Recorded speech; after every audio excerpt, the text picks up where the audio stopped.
There we go.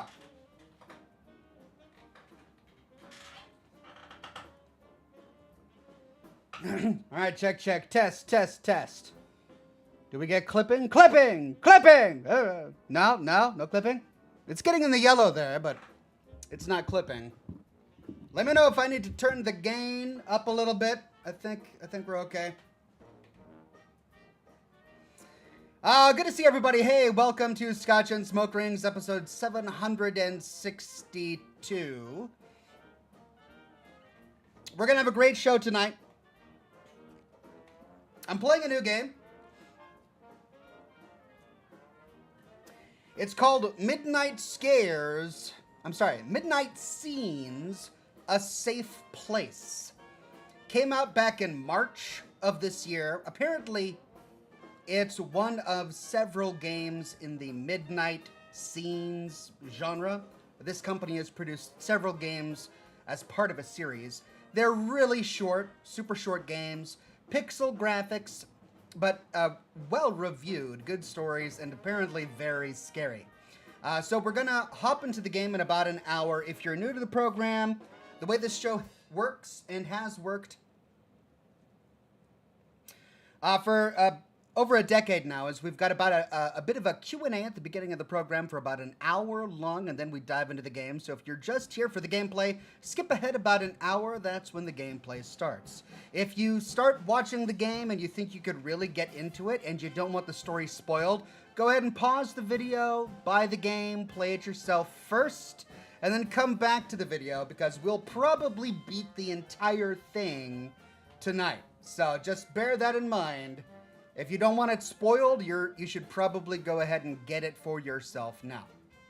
But we're live on Facebook, Kick, YouTube, and of course Twitch, and it's good to see everybody, all of the regulars and the familiar faces. On Kick, we've got Montauk, LV Par, Dami Stress. Dami Stress? Good to see you, Jared Shover on Facebook. And of course, wonderful to see all of the regulars and the members and the Patreon supporters on YouTube today. Hellcat, Mark from Sales, Alt Grendel, Changed One, Amanda Peterson, Greg Hinojos, Courtney Zayas, Andre 3000, Clell Biggs, and it's Greg with the first super chat of the day. Says, 24 months, we made it. Happy Thursday, Ox. Loving the Fallout London content. Thank you, Greg. Glad you're enjoying Fallout London as much as I am. I didn't expect to be covering the mod as in depth as I am, but I'm really thoroughly enjoying it to the point where I feel like it could be a game you purchase. Like it's so good that I would not feel bad spending money for this game. It's extremely well done. We've got more Fallout London content in the can that I'm working on. We'll definitely have a new episode for you on Saturday. That's the plan. Mark from Sales gifted 10 Oxhorn memberships to the community.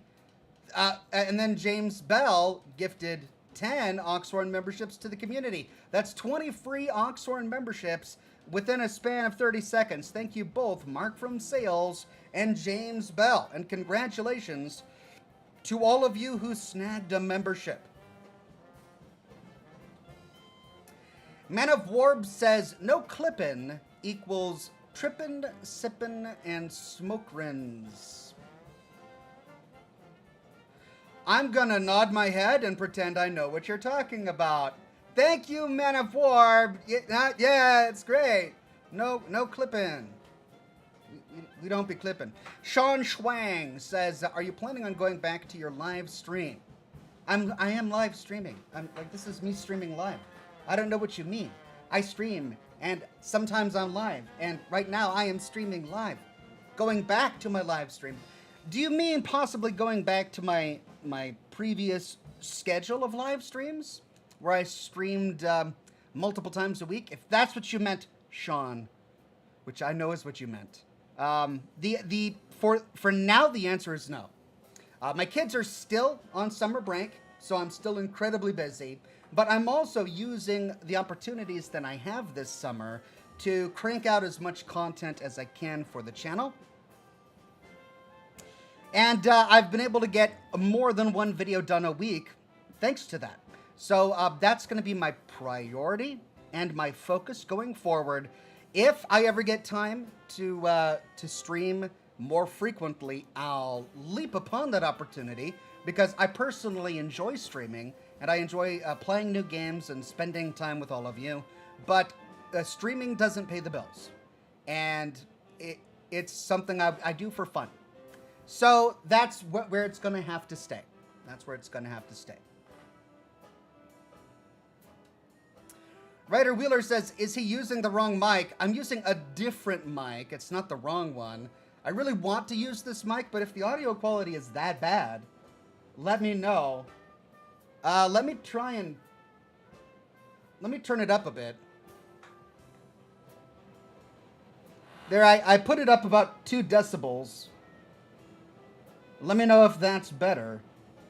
I've been using this mic for my my Fallout London content, and there is a difference. It's not as high quality as this one. This is a better microphone, but it's good. Like, it's not bad. It's good enough, and it's way more convenient having it over here as opposed to having to pull it off the wall over there and swing it around. So I really like this setup, so I want to continue to use this microphone if at all possible.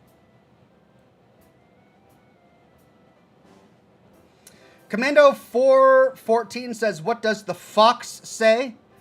Well, according to experts, I've heard that foxes go ring, ding, ding, da, ding, da, ding, ding, ding. And yahi, yahi, yahi, yahoo. That is what I have been told they at times periodically say. But they don't say that when I'm shooting them with shotguns in Fallout London. They say, I'm a dirty mongrel and I deserve to die. Because they are dirty mongrels. And they deserve to die. Miss Silver Fox 666 says, hi from Australia, Ox. Just dropping in before work. Hope you all have a good stream. Looking forward to the video on demand later tonight. Thank you very much, Miss Silver Fox. Greetings from Seattle. Going to be talking to you from the complete opposite end of the world. And I hope you have a wonderful day at work. Alt Grendel says, what has 2 butts and kills people? An assassin. An ass in. Thank you, Alt Grendel. Very well done. I like it. Toxic Sean says, hello, Oxhorn. Working today, so cannot stay. Sad. Haha. Miss you, old buddy. Hope you and the family are well, my friend. I'm really enjoying your London videos. Thank you. I'm having a great time with Fallout London. It feels just, it's so new, and it feels on brand.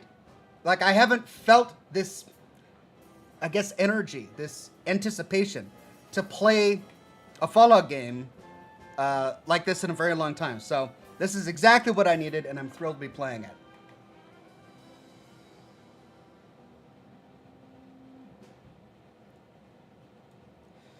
Connell on Twitch says, hello, first time I've caught a stream. How's it going? It's going very well. Thank you, my friend. Dennis Young says, what does the fox say? Well, I mean, you guys have clearly watched my Fallout London streams, and, or my Fallout London videos, and you've been enjoying whenever I get swarmed by foxes. I think I got swarmed by 3 different packs of foxes in my last video, in 3 completely different places. They're just everywhere, and they're mangy. They're such mangy foxes. Nick Lulls says, give me a good fictional romance story. Ghoul, feral, or a ghoul and a feral, or a nuka-lurk and a bloodfly. Okay, are you wanting me to choose between those 2 pairings? To be clear, you're pairing romantically a bloatfly with a nuka-lurk. Or a ghoul and a feral ghoul. Can I opt out? Can I just no? Can I bounce? I think I want to bounce. I don't think I want to participate in this particular thought experiment. So come up with another, please. How about that? I don't like the options presented. I'm abstaining from further communication on the topic. Super Oxhorn fan on Kick says, you are in for a time with this game. I've heard crazy things about it. Yeah, I don't typically play games like this on the program. But I was going through my list of all of the games that you guys have recommended to me, and this was one of them. And I saw the art, and I'm like, and then I started going through the video, and then it started going through the pacing of the game and the music, and I'm like, okay, all right. And it intrigued me, and it was short, and I figured, you know what, I should try it. I should really give it a try. So that's what we're gonna do today.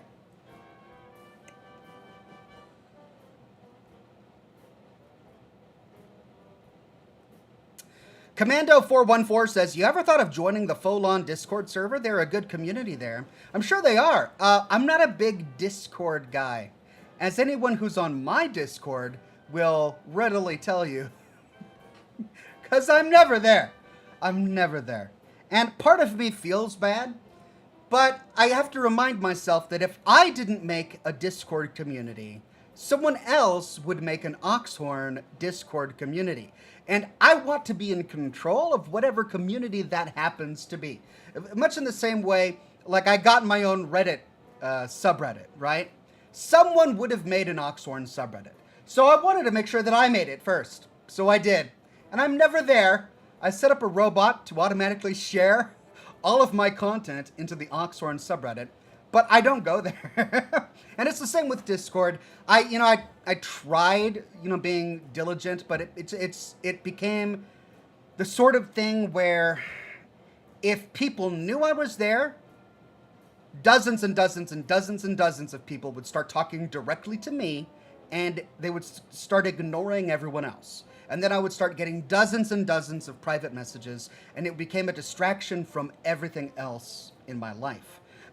I appreciate Discord communities and forum communities, and I've been parts of BBSs and online forums for a very long time, and I thoroughly enjoyed them.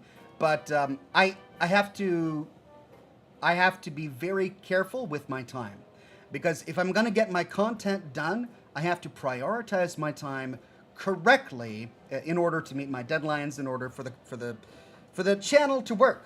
That, while being a full-time single dad, it's just like I'm not spending any of my time on Discord. I'm not going to chat with anybody. I realize it makes me look like a hermit, but that's just where I'm at right now, and I'm sorry. So yeah, I'm sure the full-on Discord would be wonderful, but I sadly don't have a lifestyle that is accommodating to Discord at the moment. Robert Cicerma, Siersema, sorry about that, says, hey Ox, I'm enjoying the Fallout London content. Thank you very much, Robert. So am I. Toxic Sean says, I'm also enjoying the game here. It's fascinating and fun to watch you clue it all together, Ox. I brought my first cigar, a Macanudo. How do I smom it? Did you mean to write smoke? Or are you like combining smoke and nom? I'm going to smom it. Well, so you got to cut it correctly. You don't want to cut it too much. You cut maybe like 2 centimeters, a third of an inch or so off of the foot. This is the foot, and I'm sorry, this is the butt. I'm getting everything mixed up. This is the butt of the cigar. You cut the rounded portion, the closed off rounded portion, just a couple of centimeters off. Not too much, otherwise it starts to unravel, and you don't want that. Look, see, I kind of did that a little bit on mine. You don't want it to unravel. Then you light the foot. So the band is going to be closest to the end of the cigar that is the butt. That's the part you cut. And you light the part of the cigar that's furthest away from the band. That's the part you light. Then you want to make sure that you toast the end. You don't want to just turn this on and just suck a ton of fire. You want to toast it so that you get all of the tobacco leaves at the end glowing a little bit, and then you let it rest. Rest for maybe 15, 20 seconds, then give it a good puff, let it rest. Give it a good puff, let it rest, until it starts to burn evenly all the way around. So that's actually pretty good, the way I got it there. You see how it's burning pretty evenly all the way around? It doesn't have like a big burnt out section right there. That means the cigar was, first of all, hand rolled. It was rolled correctly, but also I haven't been smoking it too quickly. Then once you've established a flame that isn't going to go out, and you've established that it's burning evenly all the way around it, you can start smoking normally. Maybe 1 or 2 big puffs every 30 seconds or so. Some people would say even that is too fast. But that's about what I do, and I haven't really had any problems with it.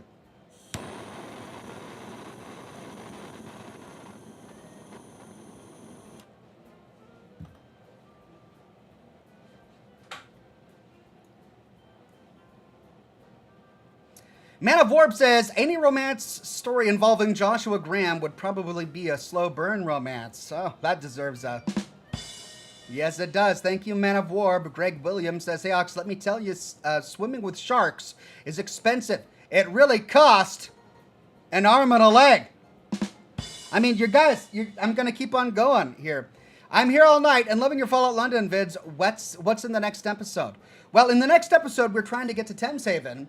And emphasis on the word try, because we stumble upon a ton of stuff along the way.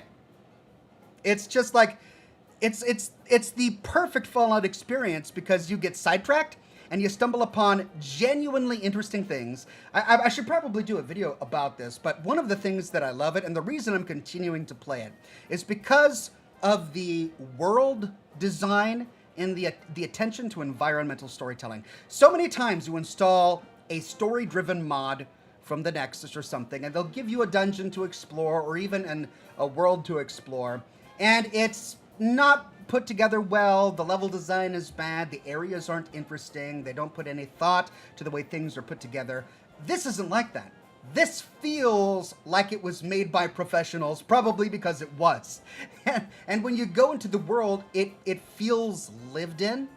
And there are environmental stories around every corner. I haven't found a single ruin that was just boring, right? There's something going on. And that's what I love most about it. Vampiric Jess says, hey Ox, I went to get a blood test done, though I went there dressed as a vampire. So I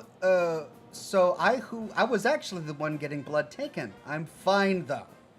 Okay, Vampire Jess went to a blood bank as a vampire.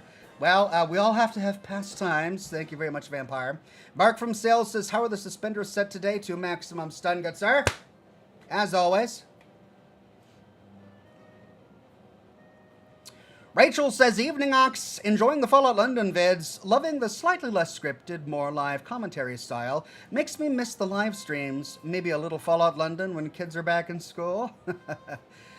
People have been enjoying the new format that I'm testing out with my Fallout London vids, and I think I'll probably stick with it. It takes more time to do than a live stream, but it takes far less time to do than a traditional lore video. A traditional lore video will take me, half a week or more to knock out. This type of video that I've been doing now with Fallout London takes me 2 days, 2 or 3 days, depending on the day. So I'm able to ramp up my production schedule a little bit. Though surely it's definitely not as fast as if I were to do a live stream. The nice thing about this particular method is that I get to edit out all of the ums and ahs and inventory management and bathroom breaks and extended pauses where I'm lost and I'm trying to figure something out.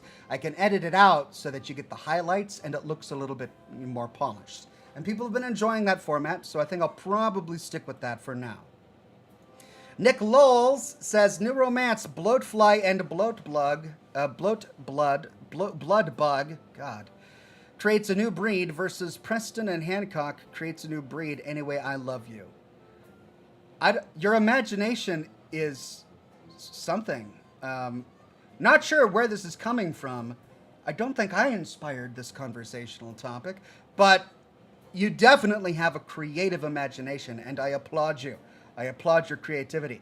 Thank you, Nicholas. Andre300 says, hey, Ox, how do you make a tissue paper dance? You put a little boogie in it. Okay, let's see. What does that deserve?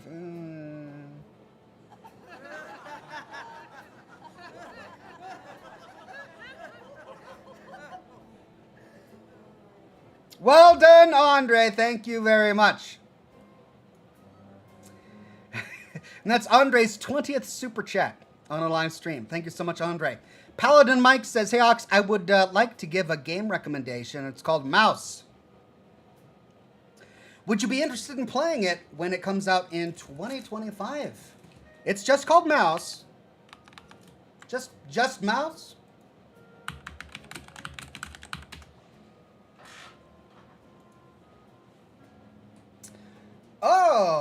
Interesting.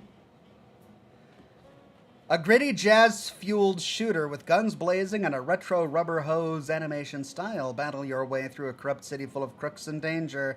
Very, Oh, that's great. Yeah, I'd probably really enjoy this. Okay, cool. Thanks for the recommendation. I didn't even know about it. That's great.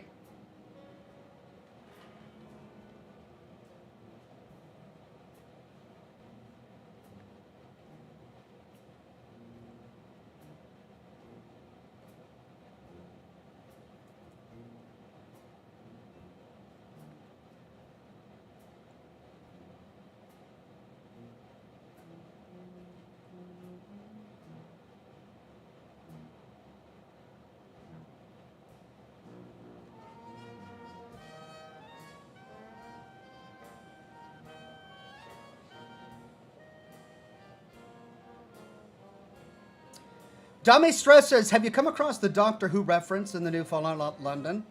I've come across a Doctor Who reference. I found one TARDIS. Apparently there are 15 of them, so I've got more to find, but I have found one.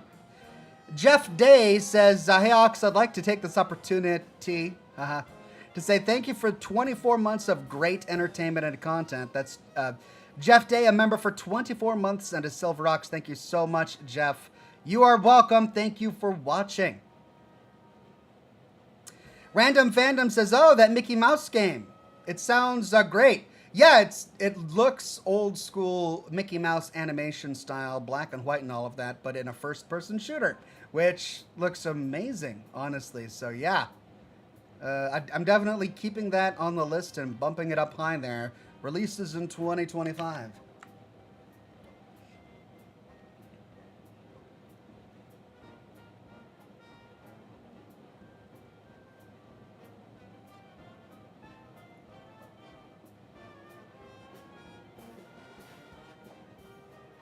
Random Greymane says, I've been out of the loop. Did he finish the Cyber Noir style game? I did last week. During Scotch and Smoke Rings, we completed the game. You should definitely check it out. We went through all the different endings. Rachel says, I'm here with the Association of Oxhorn fans that enjoy watching inventory management. Nothing better than the internal monologue of a pack rat. I keep a little bit of inventory management in my London videos. Just enough so that you can see kind of where I'm going with my decisions regarding weapon choices and ammunition and all of that. But if I'm honest, a lot of it is getting encumbered and then scrolling through my junk and miscellaneous file or folder and trying to find things that I can drop and then dropping 1 or 2 pounds worth of stuff and then playing for another 10 minutes and then getting encumbered and going back. And I'm not going to keep that in. I'm really not. I'm not going to bore you with all of that. I'll try to keep the interesting inventory management stuff in while editing out the rest. Julian Z says, good evening, Ox. So good to see you tonight. Loved the Fallout London vids. I'm continuously blown away by how in-depth this free mod is. I hope you finish the game. I hope so, too. It's really going to depend upon how much you guys continue to watch it. The viewership is doing okay. It's not where I want it to be just yet, but it's doing okay. I will continue it for the foreseeable future unless something changes.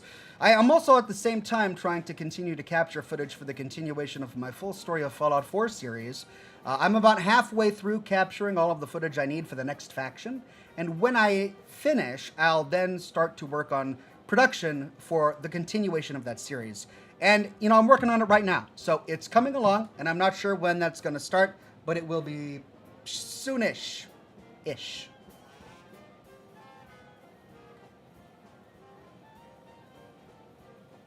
Rachel says, I would like a cut content reel.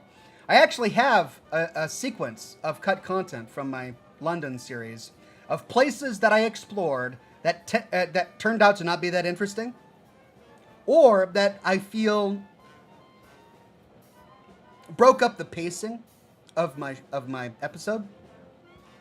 So maybe when I finish all of my Fallout London stuff, if I have enough in there to make one episode, maybe I'll put that together. Julian Z says, also, Ox, your Let's Play format of vids is a lot of fun. Okay, cool. I'm glad you're enjoying the new format there. It's like a mix of my narrated lore videos and live streams. I'm glad it's working for everybody.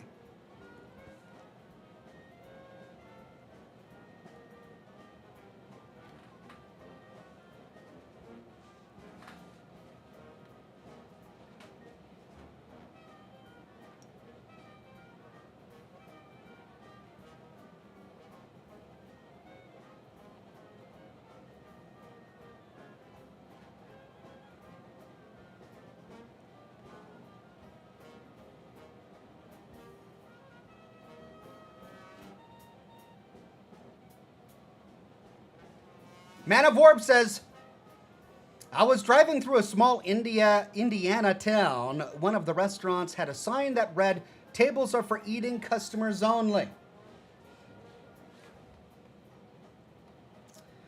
Lack of punctuation there, making me wonder exactly what it intends. Tables are for eating customers only. Okay, so are the tables eating the customers? Is that what it means?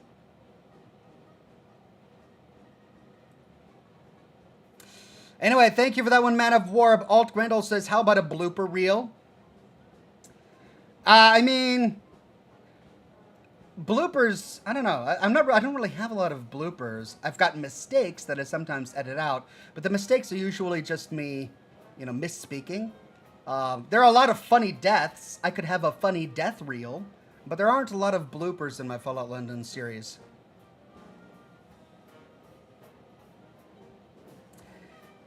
Vampiric Jess says, I was thirsty, Ox, but no, really, I had to get mine tested today. Also, please keep doing Fallout London. Really liking that series. Thank you, Vampiric Jess. I'll keep on doing it for now.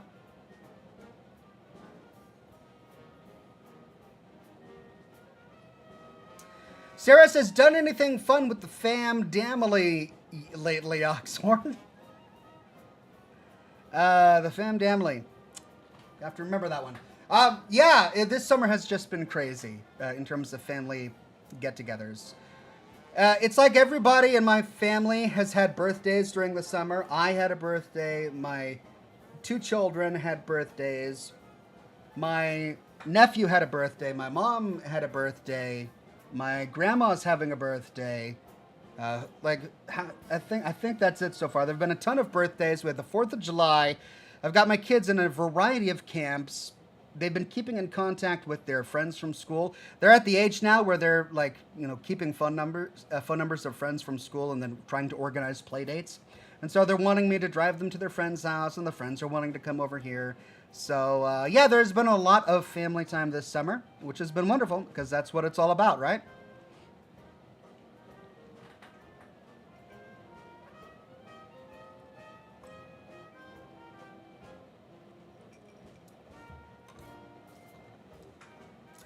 Rachel says, I want a reel that's just, ugh, now I'm encumbered. Over and over. Look, I get that this community would probably really enjoy that, but I also have to produce content that would perform well on YouTube.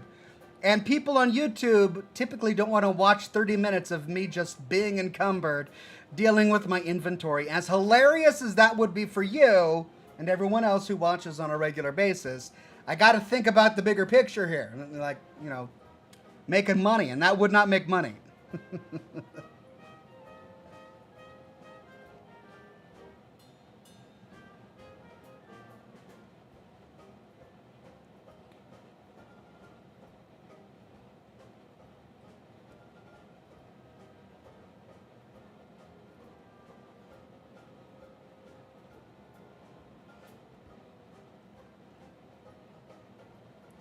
Alexa says, I think the only thing I'd wish for is your face in the corner of the London videos to watch your expressions as you play. Yeah, I thought about that. I don't know if that would be a positive or a negative. And I know that it's weird because when I do my live streams, people want to see my face. But when I do my lore videos, people don't want to see my face. So when I do my lore videos of footage that I captured during a live stream, like when I do Fallout 76 lore videos, for example, I get a lot of complaints from people saying that, why do I have my face in the corner? Like back when I did my Starfield lore videos, I used footage that I captured during my Starfield live streams. And, 30% of the comments were calling me out for having my face in the corner, saying that it was distracting or that it was lazy. So I'm just not dealing with that right now, and I've got no face of me in the corner. It's just Fallout content and my voiced accompaniment, so to speak. Adam M says, freaking foxes, I wish I could have got it to play. Yeah, I'm actually surprised I got it to play due to the history of all of the problems I've had getting Fallout to work on my various computers. But it did. I got it to work. It took a while, but I got it to work. And so I'm going to take advantage of it while it's working. Moody Exorcist became a Silver Ox. Thank you so much, Moody Exorcist.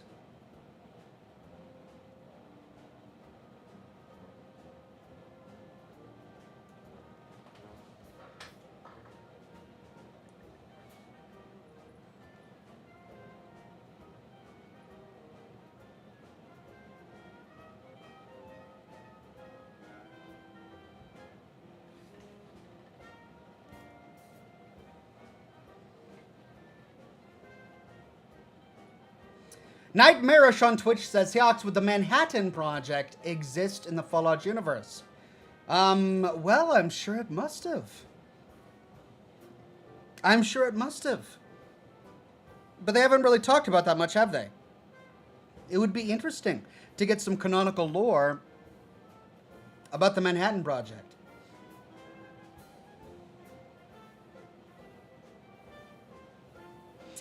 I mean, Nick Valentine quotes from the Bhagavad Gita, which was quoted by Oppenheimer. And I'm probably butchering the name of that Hindu book. But the fact that Nick Valentine was able to connect the two to a nuclear explosion and that particular quote, which was referenced by Oppenheimer, means that it's probably likely that the Manhattan Project happened in the Fallout universe. Just Cowboy says, gonna try Space Marines 2. Seems like something you might play on your own time. Space Marines 2. Let's take a look at that.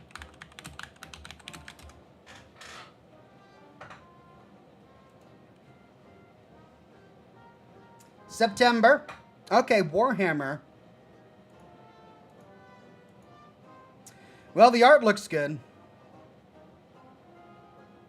What kind of game is it?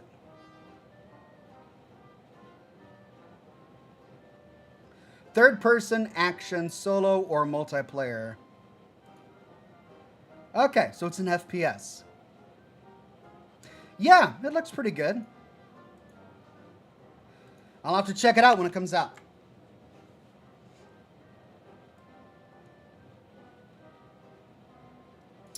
Ubrabber says, Ox, my buddy decided to rename his toilet Jim instead of John.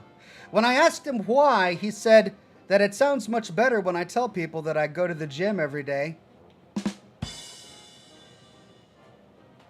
Only once a day? Most people go to the gym twice a day, don't they? Clell Big says, check out X Killer when you get a chance. X Killer.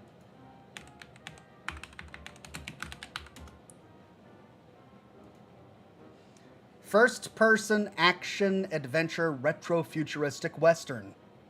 What? 2025. What is this weird thing? Oh my god, flying cars. So it's a cyberpunk retro futuristic post-apocalyptic western. They're just throwing in all the genres. You can't be everything. What are you? Make up your mind. Are you a western? Are you post-apocalyptic? Are you cyberpunk? Are you retro? Now they're like, all of it. We want all of it, and we want to do it with tinted orange. Everything is going to be tinted orange because it's a western and there's sand, and we want it all. I mean, it looks interesting. It's pre-alpha footage, so none of this is actually gameplay. So I don't know how much of it we can believe. But for what it is, it definitely looks interesting. Thank you, Club Biggs.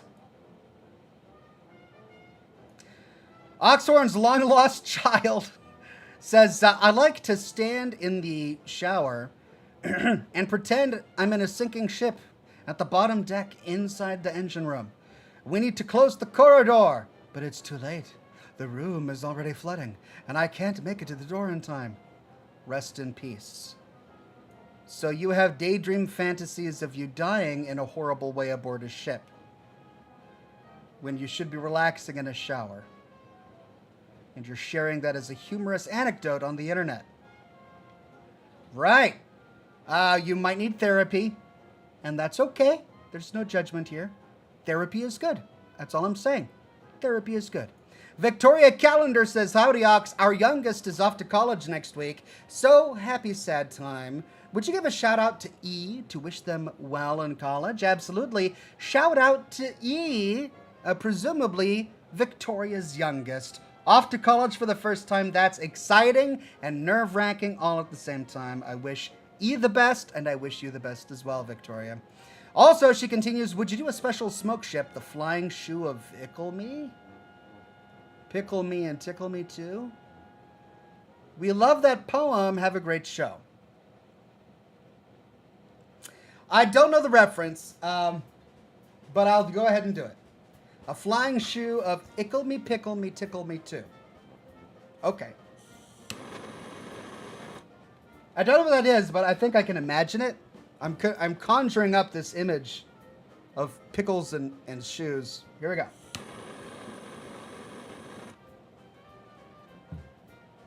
Here we go.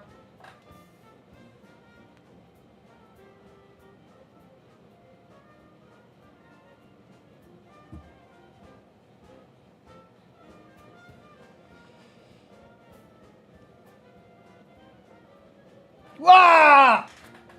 Did you see it? For the briefest of moments before your very eyes was a shoe filled with icky pickles. I mean, pickles are icky enough on their own. So to further ickify a pickle, I guess dip it in peanut butter? People eat that though, right? People eat pickles and peanut butter sandwiches, so I guess that's not icky for some people. Mayo. Oh, people put mayo in sandwiches with pickles too. How do you make pickles worse? Because they're already really bad. Mustard, ketchup, horseradish. I don't know, cayenne pepper. An icky pickle covered in cayenne pepper inside a shoe. A bunch of them. So those are the ickies and the pickles and the shoe. Tickle. Oh, and feathers. There are feathers in there as well. But it was on the sea, which makes it a ship. That was all there, painted in smoke a moment ago. I didn't just come up with the idea now. I had that idea when I painted it with smoke a minute ago. So you're welcome. You're welcome. Vampire Jess says, or Vampiric Jess says, London would have been a great place to bring Kate for a honeymoon. I'll have to settle with Far Harbor for a honeymoon. I don't think she would have liked it. I mean, remember, she came from Ireland. Her family came from Ireland to the States, and she didn't have very much good to say about her family. So I doubt that she would. I mean, I realize Ireland is not London, but I guess they didn't say if it was Northern Ireland or Southern Ireland, which Ireland she came from. So, but she might not be interested in going back to the UK. Man of Warb says, local humane society in my city is having a roaring 20s themed party called the Great Catsby. Nice, the Great Catsby. Sounds like you're going to have a lot of fun there. Jackalwise says, don't worry, Ox, I am here. I know you were worried. I'm always worried, Jackalwise. When will Jackalwise get here? I often sit and ponder. If only Jackalwise would arrive at the show, then things will be right with the world, is what I often say. Glad to catch the stream and hope everyone's well. Thank you, Jackalwise. Glad you're here. Kristen Engelhart says, just watched Bagman. Do you think maybe it was the Secretary of Defense? I like the VP, but if the president was gone, why wasn't the VP? Good question.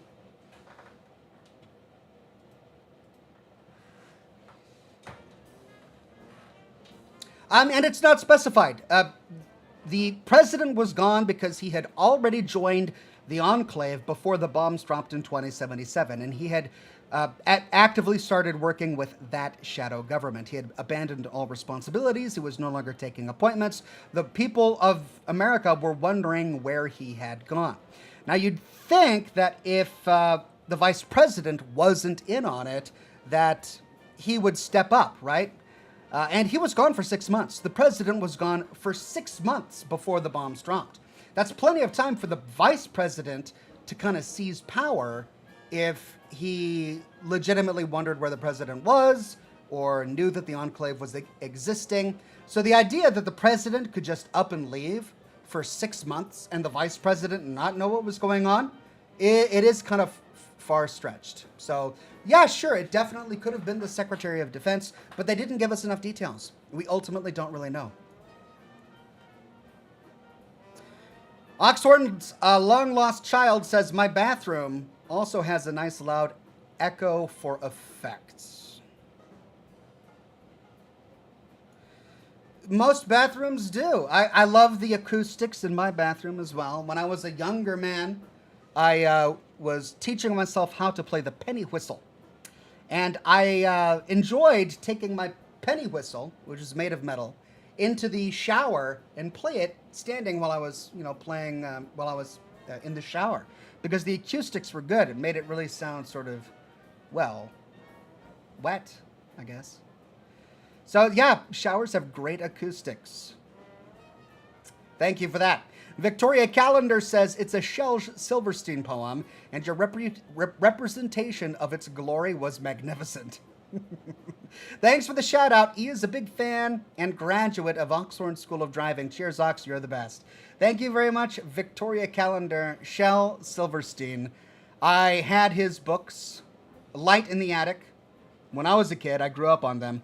And then I learned a really interesting tidbit much later in life. Apparently, he was like a big player in real life. Like, in his personal life, he never got married, to my knowledge. And he had a large body count. Like, just... women loved him. And it's weird because, I'm not one to talk. And I certainly don't know what an attractive man looks like. But when you look at his picture, you wouldn't think that he would be conventionally attractive. And I don't mean to be mean to the man. I love his poems, but he got around. He did good, I guess. Tidbit, little side fact there. Hope I didn't ruin your childhood poems. Sorry. Random Fandom says pickles and Sisty Pig apple slices will icky it. That's true. That'll ickify anything.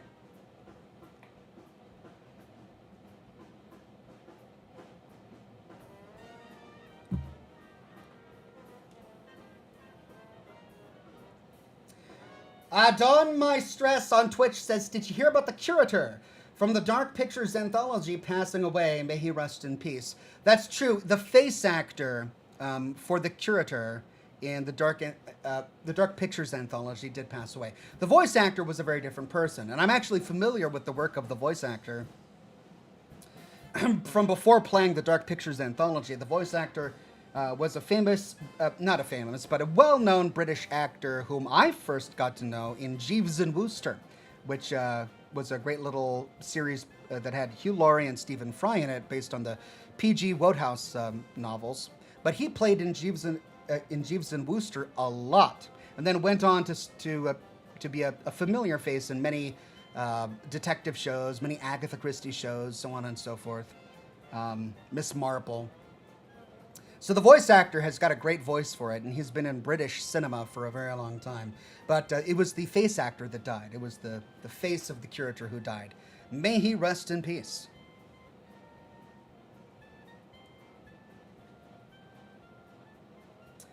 Rachel says, what other hobbies have you had? You always casually mention the most interesting hobbies.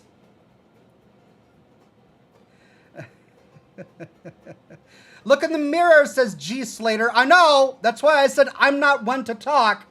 But I was also trying to be honest. Anyway, what was I saying? To answer your question, hobbies. When I was a kid, I had way more hobbies when I was a kid. When I was a kid, I was really into building models. I enjoyed painting the Warhammer figurines. I didn't actually play the game. I just enjoyed painting the figurines. But more than that, I enjoyed building plastic models, ships in particular. There was this one Next Generation Enterprise ship that I was really proud of because it had fiber optics. And on the inside of the model, you had a little light source. And out of it sprung, 100 different filaments of plastic. And I had to have a teeny tiny drill, and I had to drill individual window holes in the hull of the Enterprise, and then pipe in all of the individual filaments, and then hot glue them in place so that the light on the inside would work. Then I pieced it together and painted it and all of that. It was a process. It was a huge effort, but the end result was really well done. And I also did a ship that I was really proud of. Was it the Mississippi? It was a battleship of some sort. I forget which one.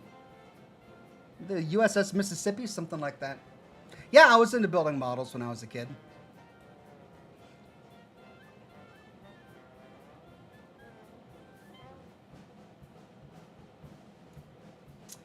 Oxhorn's long-lost child says, if I was a dictator for a banana republic... Wow, we're just... Your thoughts go all over the place, don't they? You must do a lot of that reminiscing and thinking in the shower. If I was a dictator for a banana republic, I would enforce all food establishments to have pineapple served on all pizzas, and a penalty of 20 years in prison if not enforced. Well, that would make you very popular with some, but you would become a sworn enemy to us normal people who do not enjoy pineapple on pizza because it is atrocious and is not excusable anywhere. Oxhorn's long-lost child. No pineapple pizza for you. Rachel says, do you still have those? Somewhere. I left them at my mom's house when I moved out to go to college. And I haven't been... I have been back. I was about to say I haven't been back since, but I have been back. I didn't move back after that, and so they're there still somewhere, presumably. I don't know if she moved them, because I had them all in the garage. Her garage is now very full of lots of other stuff. She was a business owner for many years, and she retired recently, so now her garage is full of all of her business tools. And so I couldn't go and look for it if I wanted to. So I don't know if they're still in there or not. I told my kids about my childhood models, and they want them. I just have to wait until I clean her garage one day.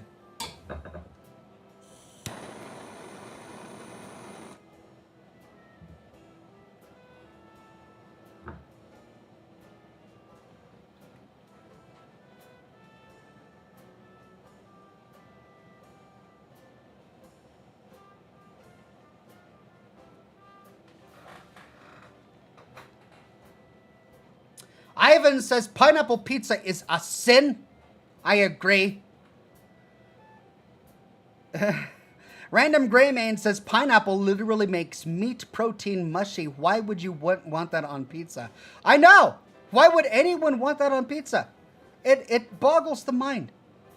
I love pineapple pizzas as random fandom. You know what? There's no pleasing everybody. Also, sometimes people are just wrong. And we have to learn to accept that. It's just the human nature. It's not about understanding their argument. You can understand their argument. Their argument is that pineapple is okay on pizza, and they're wrong. We just have to accept that. We can love them where they're at and hope they mature someday. That's all we can do. I'm sorry. I'm sorry. I'm not saying that for reals.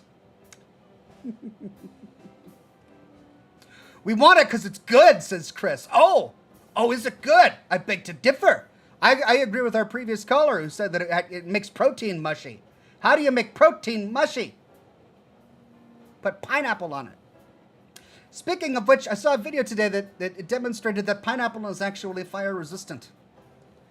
Yes, somebody did a video putting that iron ball bearing. You know, you've seen those videos on YouTube where they take a torch and they heat up the iron ball bearing until it becomes red, smoking hot, and they put it on things.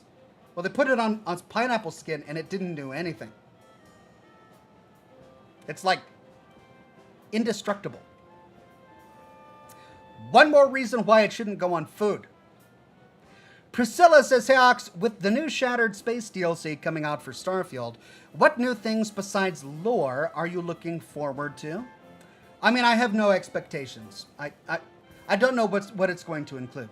If you're asking me a long laundry list of things I wish they would change about the game, that I can provide. And I have provided that on numerous occasions in the past.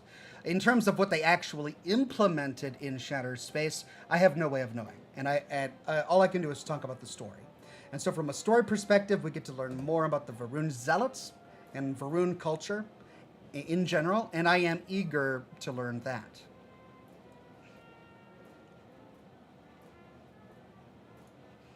Man of Warb says, I've heard that spending a gap year in a banana republic can be a hot topic of conversation among the Forever 21 set. Oh, I bet it would.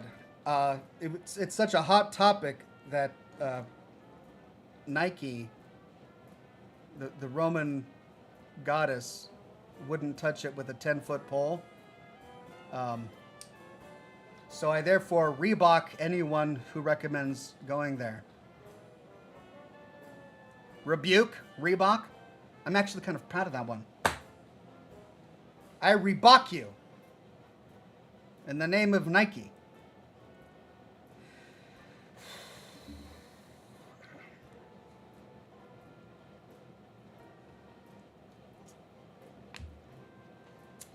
Adam just says Foot Locker. Yeah. All right.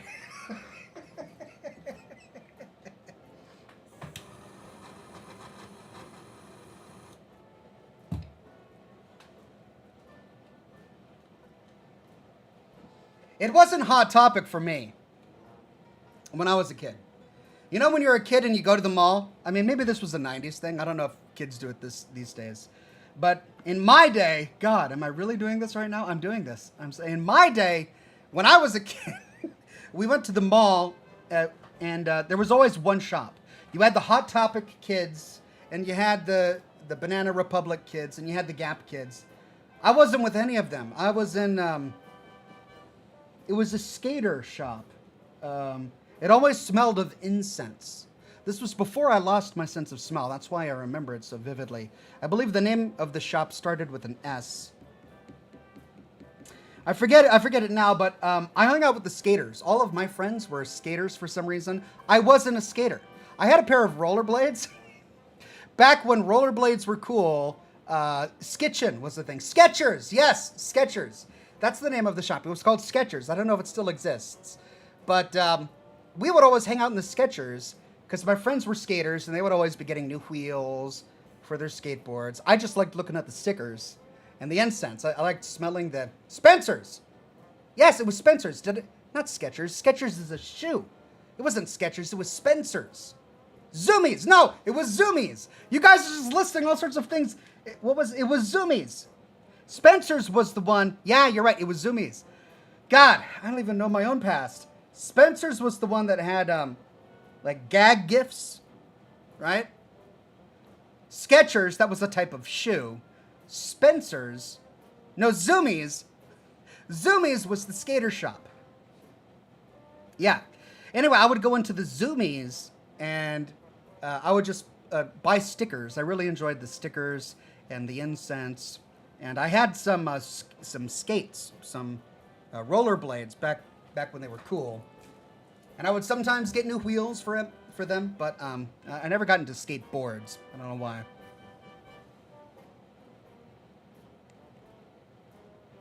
Sarah says, I swear Zoomies Spencer's doesn't sell wheels. Yeah, it was Zoomies. Why did I think it started with an S? I guess because Z is really similar to S.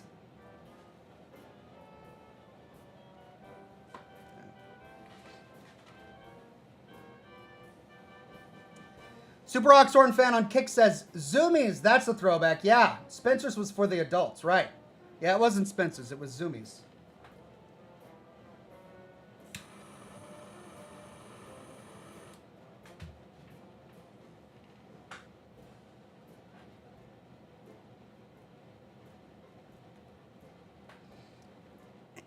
Scotty P says, my wife and I worked hard to keep my first daughter from noticing Hot Topic. Yeah, I went in once with some friends. I had this. Well, there was this girl I was trying to date at the time, and she was a Hot Topic girl, and I went in there with her once, and I saw a case of finger armor. Do they still have that? It blew me away. I was like, what? It was finger armor, like plate mail for your fingers. No glove. It didn't have a glove. It was just armor for your fingers, and some of them had claws. I was sitting there going, why? Who would buy this and then wear it? Who would buy and wear finger armor with claws? It looked like plate mail, like straight up medieval plate mail. And I'm like, it was after that, I'm like, this is not my kind of shop. I don't get this place. I don't understand it. And this girl that I was trying to date, she was all into the piercings that were everywhere, and she wanted to get all of the little gems, and she liked the corset section. And I had to admit, when she was in the corset section, I was like, okay, I can see where this is going. It never worked out between us. It was a bit of a bummer. And I never went in after that. Alt Grendel says 5 minutes. Yeah. Yep, 5 minutes. Thank you, Alt Grendel.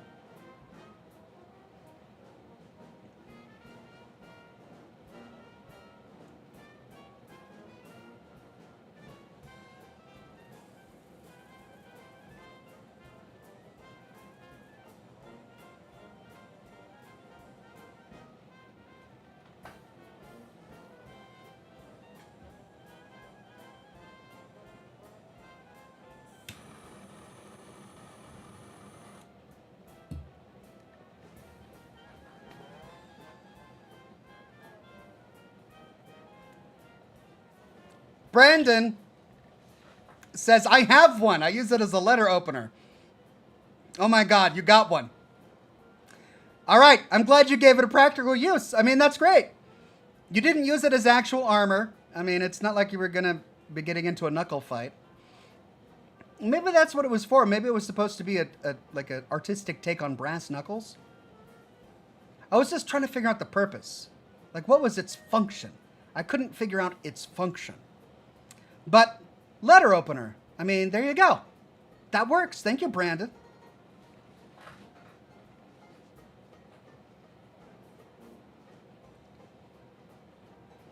Vince M says, does anyone else remember making the finger armor out of paper in school? Yes, I did that. We had the little triangle footballs that we would make out of paper, and we would flick those across to the different tables when our teacher's back was turned. We had the finger armor out of folded paper. It was like origami, and you put it on your finger. Maybe that's where Hot Topic got the idea. They're like, kids already making this in school. Might as well get some money out of it. Then they came out with the finger armor. Then there was that strange S symbol that kids would carve into the tables. For a while there, I thought it was like a Seattle Mariners thing, because in the Pacific Northwest at the time, the Mariners were really big. We had Ken Griffey Jr. and Randy Johnson, and there were a lot of... Baseball was big in the 90s when I was growing up.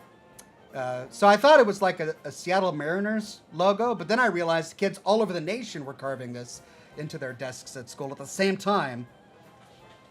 So it wasn't that. I don't know what it was. Blue Thunder says, salutations, Ox. Happy to see your stream today. Also today, I'm celebrating the 59th National Day in my country, Singapore. Hey, congratulations, Blue Thunder.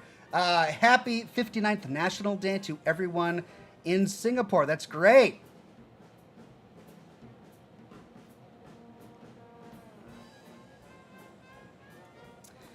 Gianna says, hey, Ox fam, glad to see you all. Been a while. Good to see you, Gianna. Glad you're back.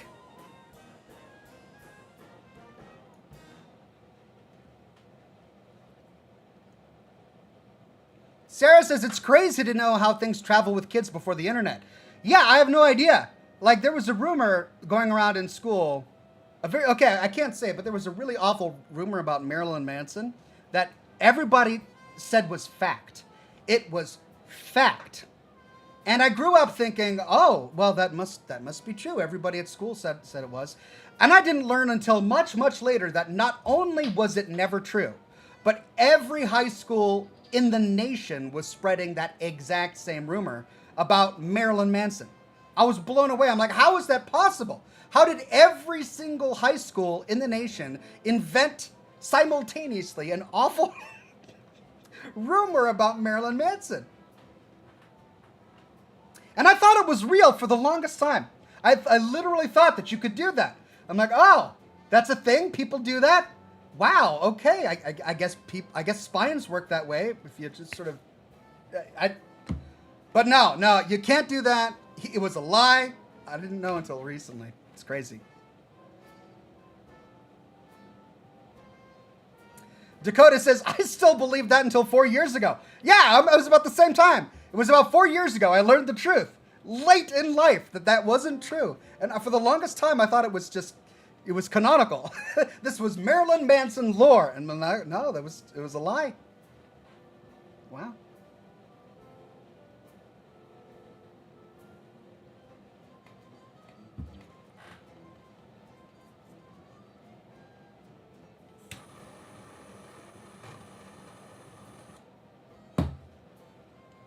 I want to know where that rumor came from. Did it come out of an interview? Apparently not. It's just something kids at school made up. And then it spread from school to school.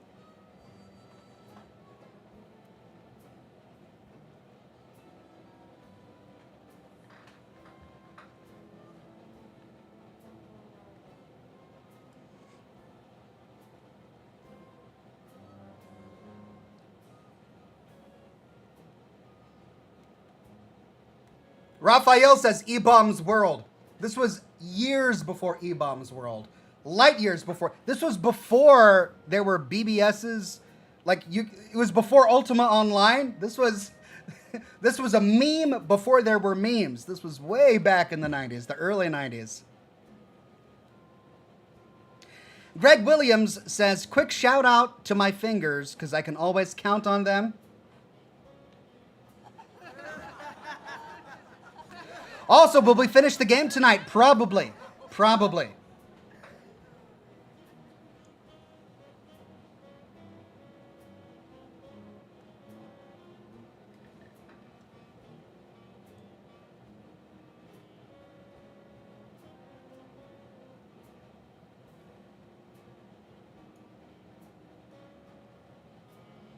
Jackalbise says, crazy thing. I heard that in high school too. And everyone in my middle of nowhere elementary school drew that S all the way up here in Canada. Yeah, it just must be a young kid thing. It's not just America. People in the UK did it. People in Canada did it. Maybe it's just a really easy thing to carve in wood. Maybe it's no more complicated than that. You've got a bunch of bored kids. They've got like a paper clip or something that they're unwinding. They've got a wooden table and they're just making straight lines, carving them into the wood, and that shape comes out naturally. Maybe it's just one of the easiest shapes to carve into a wooden table. That's got to be it. Time Oxhorn says, Alt Grendel. Thank you so much, Alt Grendel. Gianna says, I haven't been on in a while because I've been trying to recover from a sciatic nerve injury. Well, Gianna, I'm glad you made it back. Sorry to hear about your injury, and I hope you recover swiftly. But it's always good to see you back.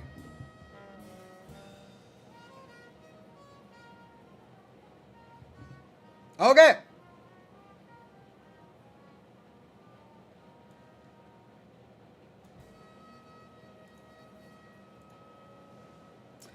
Here we go. Midnight Scenes, A Safe Place.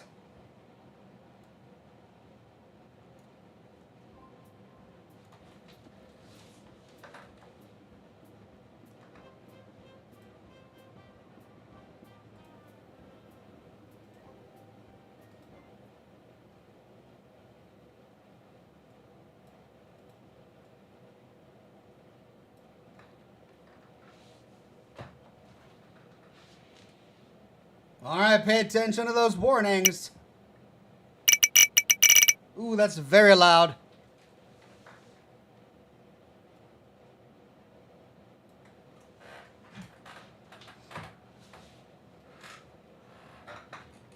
Okay, I'm going to bring that down a bit. Hopefully that'll help.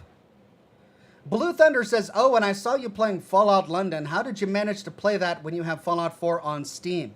So I can't get Fallout 4 to work on Steam on this computer right here. And I told this story earlier, but when I bought my new computer, I couldn't get Fallout 4 to work on Steam. So I actually had to buy a Xbox Games version. I had to install the Xbox app on my PC. I installed it on another hard drive. So I've got C, my primary hard drive, then I've got D, my internal hard drive where I install some games, and I installed my Xbox app onto my D drive, and then purchased the game from the Microsoft Store and installed it that way, and I got it to work. So my Steam version of the game wasn't working, and I couldn't get it to work. Thankfully, I was able to just take all of my game saves from the Steam version and transfer them over to the Xbox version, and they worked just fine. So when Fallout London came out, I deleted my Steam version, reinstalled it according to the instructions that came with Fallout London, and then installed the Fallout London mod on top of it, and it worked. And I don't know why. It just did. So Adam M. gifted 5 memberships to the community. Thank you so much, Adam. Kristen Engelhardt says, what sound does a turkey's phone make? Wing, wing. Wing, wing. Thank you, Kristen Engelhart. Nuka Tom says, coming to you live from California, watching you from New Jersey. All the way here it is. Thanks for keeping me sane on the last leg of the plane ride. Bodacious bowler bearer. Nuka Tom, you are loquacious as ever. Thank you so much for joining us today.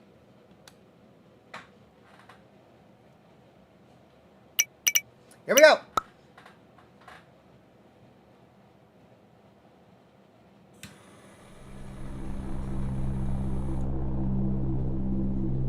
Oh. I see you. Phil Larner, 23 years old, the four walls of his room have become his stronghold, a safe haven where he can take shelter from the outside world. In tonight's episode, his new life will be threatened by terrible nightmares that will take him to unsuspected limits. Wow, this is like the Twilight Zone. Turn off the lights and immerse yourself in this frightful story. Welcome to a new dimension of horror. Welcome to Midnight Scenes.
Scary. It's a little loud still.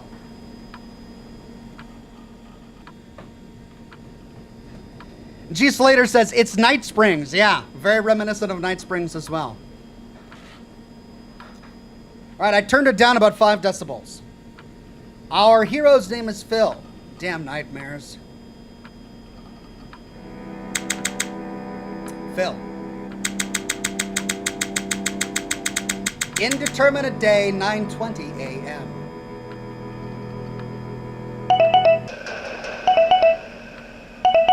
Phone.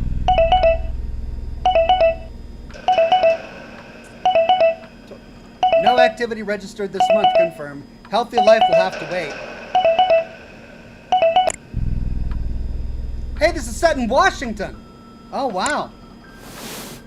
Oh, great. This is going to be even more scary for me. I've been living in my bedroom for 30 days. I remember the moment I opened the door for the last time. Looking into the dark hallway, I froze. A sense of intense dread overcame me. I could only lock the door and hide under the bedsheets. I haven't gone out since then. From that day forward, I stopped being Phil, the reliable, well-behaved, hard-working son, and became a parasite in my parents' home.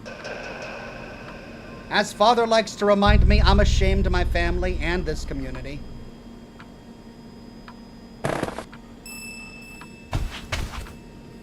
So he's living with his folks. Jackal says, hope you've had a good day, Ox. Thank you, Jackal. Hope you have as well. There are times when I feel like I should try to go out just one more time in case it's all a bad dream. Oh, we could leave the room. Is there anything we can interact with here? All right, let's leave the room.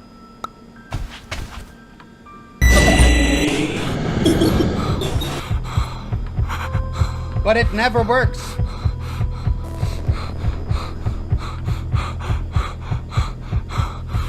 The shadows keep harassing me, day and night. Faceless nightmares that invade my mind. What do they want from me?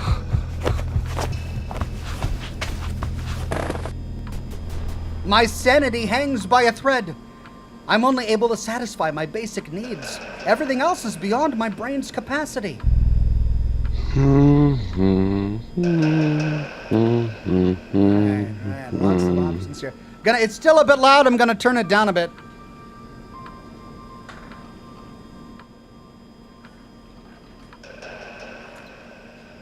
Gianna says, I'd like to give a shout out to all the sidewalks out there for keeping me off the streets.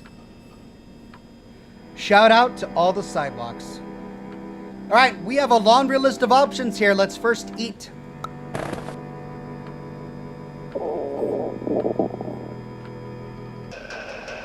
I'm starving. Let's see what I can get for breakfast. Can I wassid? No, I cannot wassid. Paper bin. Not now, I'm starving. Shelf. Not now, I'm starving. All right. Door. Not now, I'm starving. All right. Closet.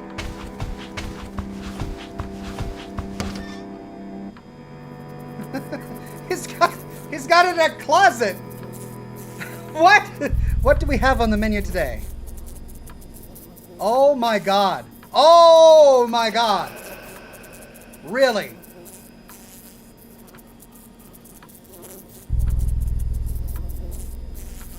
Cooking pot.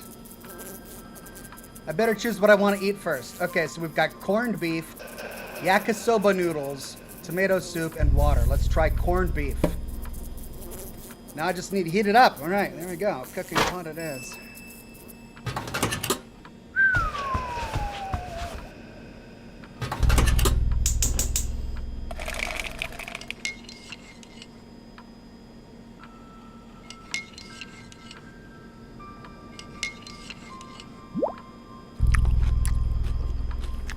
Nom nom nom. Wow. This is pretty intense, this guy. We can clean up.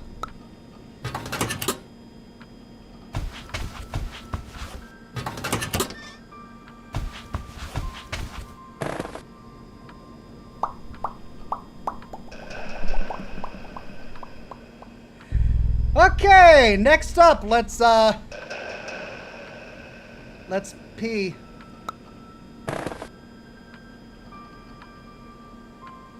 My bladder is going to burst. I hope I have some empty bottles left in the closet.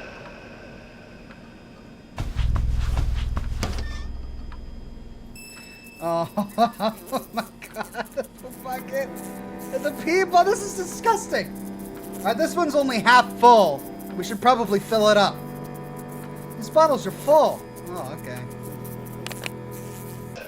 This one will do.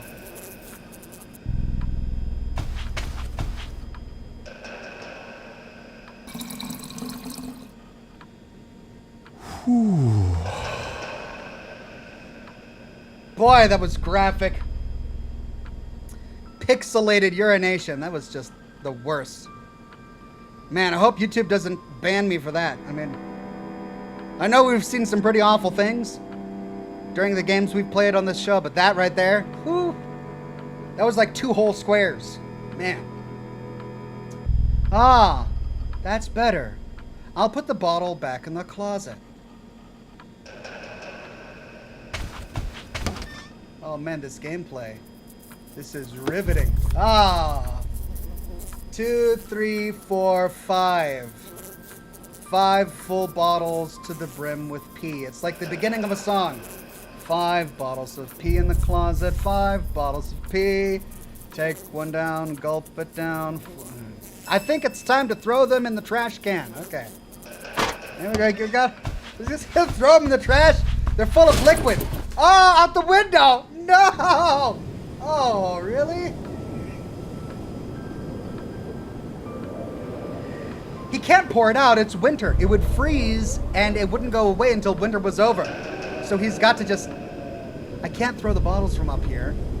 I need a bag and a rope to slide them down carefully into the trash can. Okay. Or go downstairs, guy. Or just go downstairs.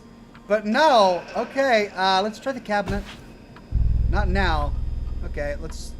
Paper bin? There we go. Got the bag. Now I need some rope. Well, I could make one out of sheets. No.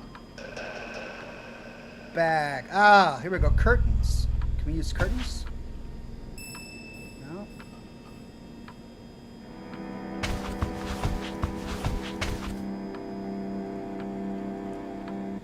Well, what can we use as rope?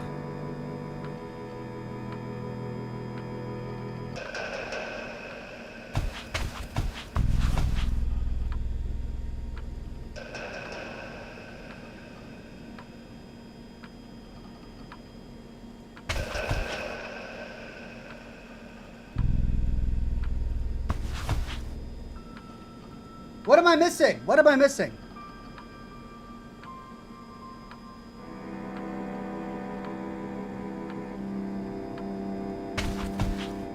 Oh, cardboard box. Here we go. Fishing line.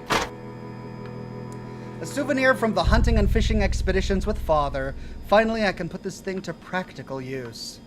Well, this is certainly practical. It's a bit too practical. We've got keys. Green wristband.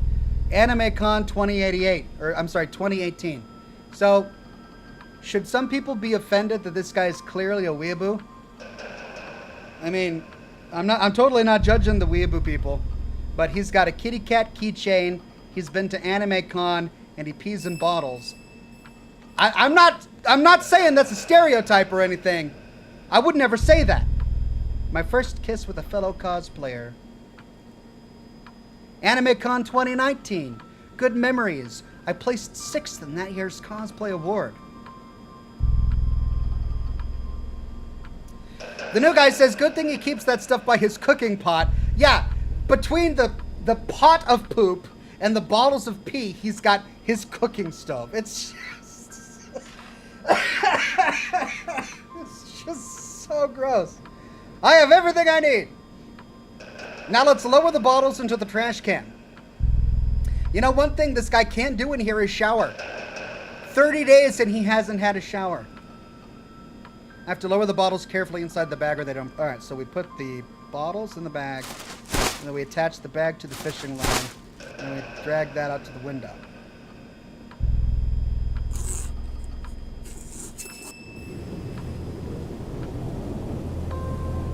Here we go!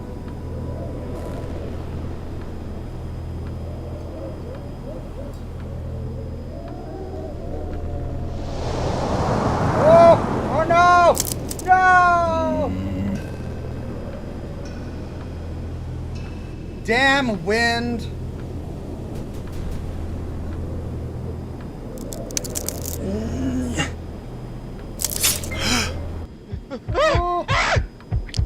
Oh, he cut himself with the fishing hook.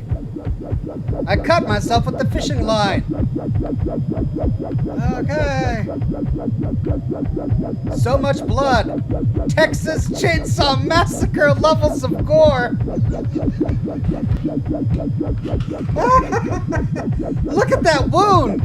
That came from a fishing line. Really?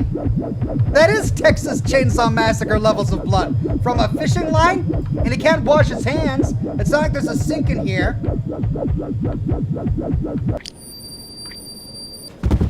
He passed out.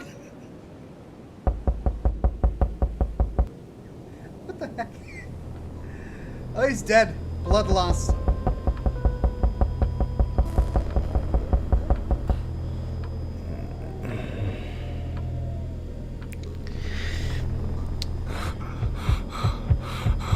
Philip, what was that noise, Philip? Is everything all right? Are you hungry, dear? I baked some pancakes for you. With syrup and extra butter. Your favorite.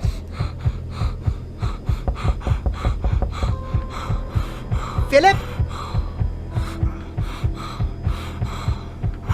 Honey, it's been exactly a month since you locked yourself in your room. Your sister and I miss you very, very much. And your father is losing his patience. The father doesn't miss the kid. No. No, he's just losing his patience.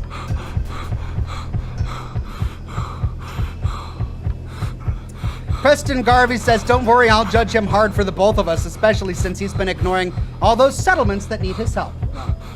Preston, I wouldn't expect any less from you. Do you think you could come out just this one time and have breakfast with us, like a family?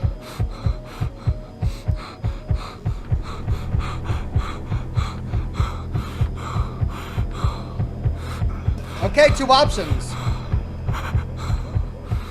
We could shut her down, or we could cry for help. I want to, Mother. It's just that I can't.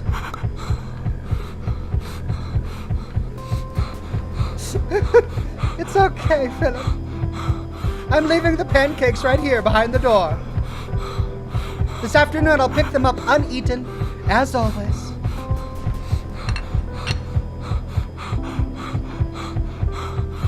Then stop bringing me food, we could shout. Or we could say, I have everything I need in here.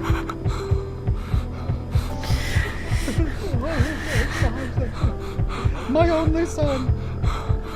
God, why does he have to punish me like this? Am I such a bad mother? This is actually really sad, gosh.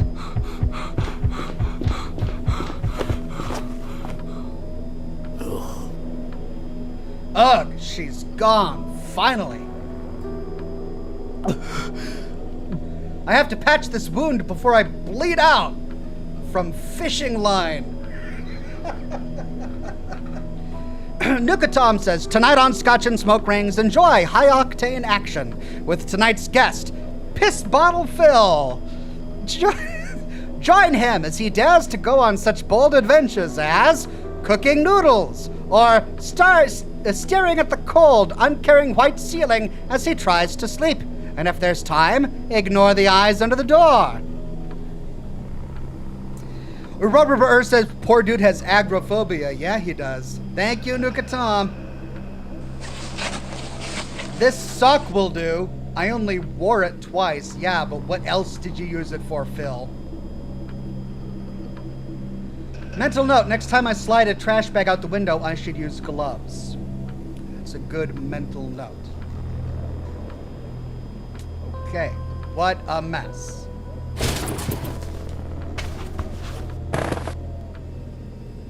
I hate seeing Mother suffering. Unlike Father, I know she tries to understand my condition. I'd like to tell her that I feel safe here. But I'm so ashamed of it all that words get stuck in my throat.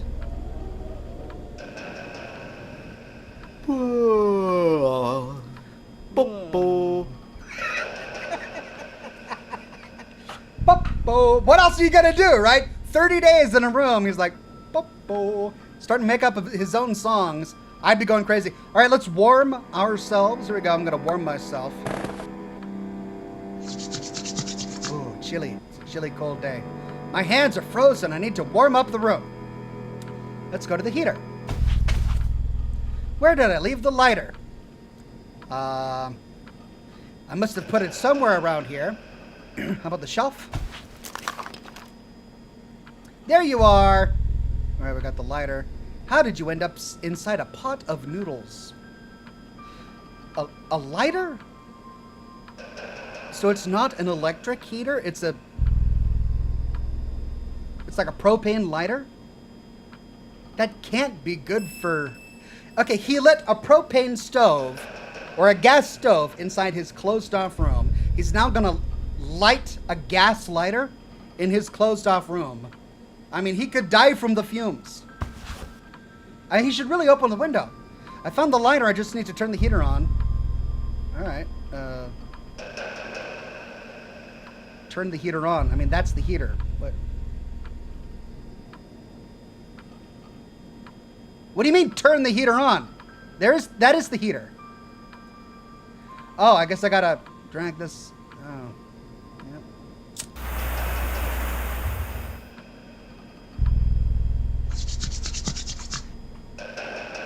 Ah, much better.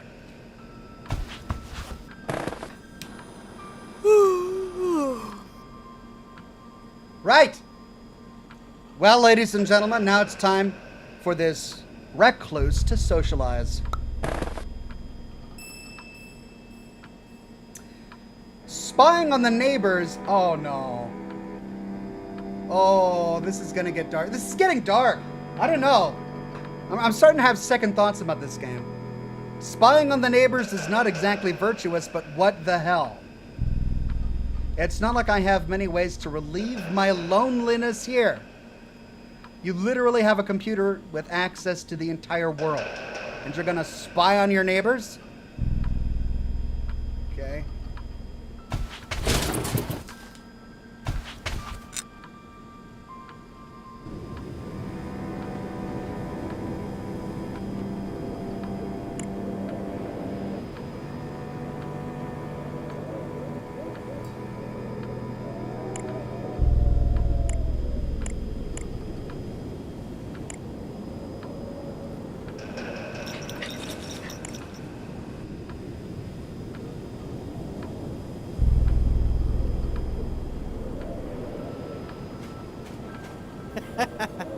Mrs. Potter is a hardcore atheist. Our former pastor learned his lesson fast, but poor Father Adams moved here just a few days ago.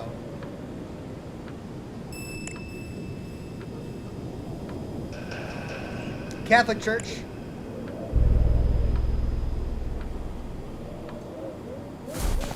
Aww. Well, that means winter is coming to an end, I guess.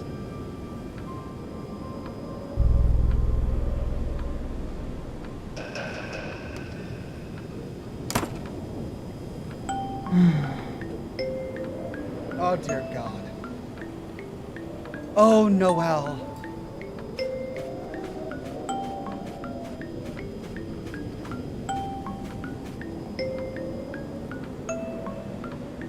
Ugh. And there's Brian. Stupid Brian. And there's Brian, of course. Brian always moving in on my girl. Doesn't he know I have telescope love with her? Brian. Ugh. Damn idiot. You don't have a chance with Noelle. Leave her alone. Can't you see she's in a hurry? Brian.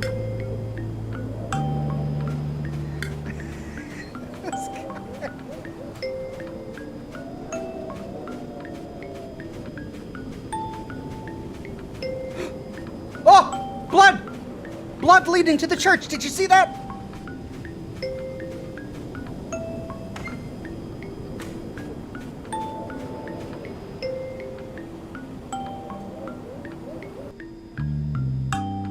Noelle Hayashi, the only person in this damn town who doesn't judge me. Or maybe she just hides her disgust. I used to work in her mother's grocery store during the holidays to earn some extra money. I miss that life so much.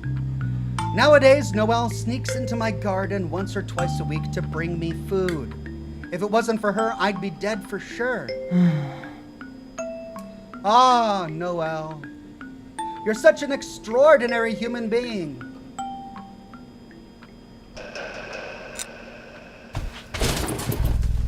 Enough socializing. Every day is exactly the same to me, indistinguishable from the rest. Just sleep, eat, and watch TV. But it's this constant routine that helps me stay sane. If I'm lucky enough to not have mother and father knocking on my door, I consider it a great day.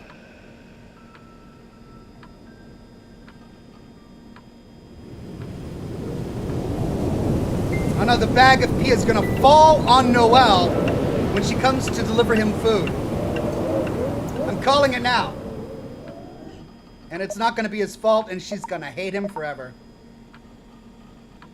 Of course, of course. He's being very polite and platonic. He gives her a simple wave emoji, and she gives a heart emoji, which is, it's going to drive him batty. And then she'll be like, oh, I didn't mean anything by it. We're just friends. Hey, Phil. Noelle here. Are you ready for our date? Oh, Are they really dating? Oh, okay. Well, what movie are we watching tonight? Noelle convinced me to have a movie night date every few days to cheer me up. We watch a horror flick together while we chat. I fancy something mild, says Phil. How about Kill and Let Kill? Good choice. I like romance.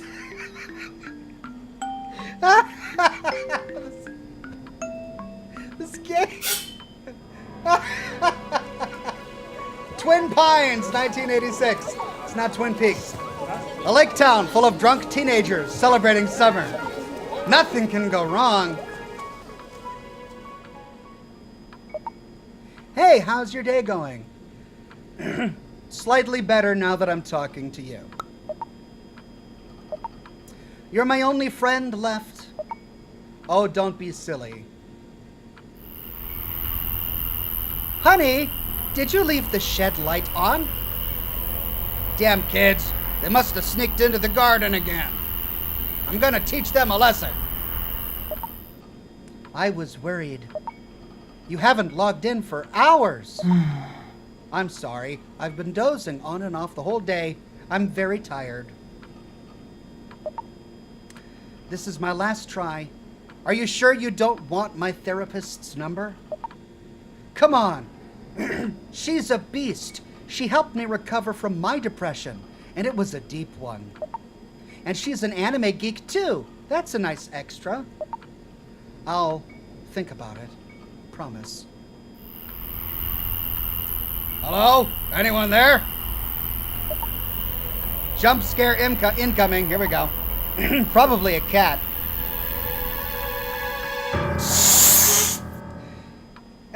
Trope cat. There it is. 1 point for me. You've seen too many B movies. So, how are you doing? Well, you know, I'm crazy busy at the grocery store. With this cold, it's home delivery orders all the time. You know how it is. There was no one, honey. Must have left the light on. By the way, I don't know if I should tell you. This year's AnimeCon tickets are already available. Uh-oh, slasher time. Creepy clown, all right. Got a big slash there. Are you going to AnimeCon? I don't know yet. It would be weird without you. My loyal cosplay partner. Oh my god. You should definitely go. Pardon me. You can't break the tradition. I guess. Sorry to leave you hanging. We put a lot of work into our costumes during the year, and now I fear I won't be sharing those special moments with you again. Of course you will. You'll get over this little bump, you'll see. Anyway, enough movie for me, gonna hit the hay. Mom will kill me if I show up late at the store tomorrow. Bye. Night. I wish I had the strength to go to the convention with you, Noelle.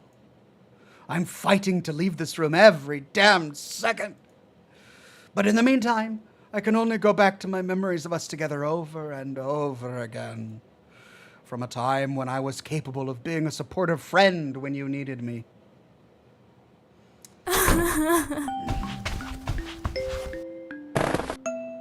I came as soon as I could. Oh, God. This guy is just living in a fantasy world. This can't be real. This has to be just his fantasy memory of the events that heard. I came as soon as I could. What happened? Asshole. I'd punch that stupid bastard's face in. I hate him. It's probably Brian. Who? I don't understand. Oh, it's your father. Oh, no, my father. I got home and found Mom crying her eyes out baking chocolate plum cakes. She had already cooked 7 batches when I arrived, and the 8th was already in the oven. Do you know what that means? An excessively high-carb diet? No! No, you idiot. Mom bakes plum cakes like a maniac when she feels depressed. Of course she does. Dad confessed to her this morning what she has suspected for months. He's been having an affair with a student in his class. Oh, he says he loves her, and now he wants to start a new life with her. And... Damn, I'm sorry, Noelle. I guess we're not enough for him. Stinking son of a... Hey, you know what? You two are better off without him. Hiyashi women are true warriors! I don't know if I can do it, Chad. I don't know if I can get through this game, Chad. It's just so cringy. It's just cringy. Hold on. Hold on. If he's not up to par, there's the door. Your mother's tough as nails. And you, look at you. You've got your second cosplay award at AnimeCon. Yay! Show me your war cry! Phil, stop. This is the least comforting speech in history. Okay, that's a little better. If it actually worked on her, I would have just vomited right then and there. But she was like, no, this is right out of one of your animes. This isn't how reality works, so you can stop right now.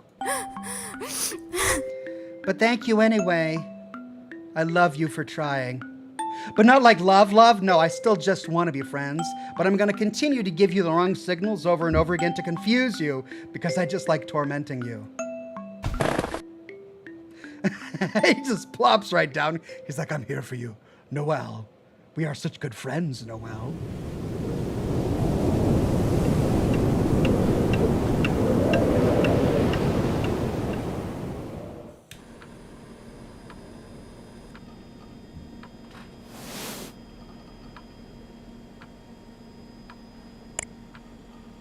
Okay, day number 2. So I guess what should we do first? Should we pee first? I hope we don't have to do number 2. I mean, he didn't do one yesterday. God, this is what the game is about, huh? I wonder if it's going to be like this for the rest of my life. Just taking up space in my parents' house like a piece of furniture. At least I can buy food with my own money. That makes me feel a little less like a parasite. Which reminds me, I'm super low on supplies. Let's purchase some food online.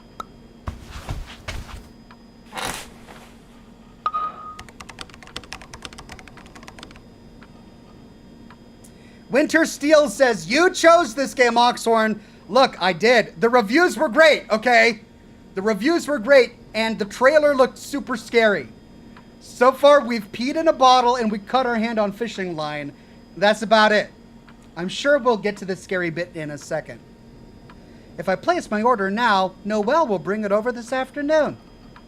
I feel like I'm abusing her generosity, though, but seeing her face up close always brightens my day.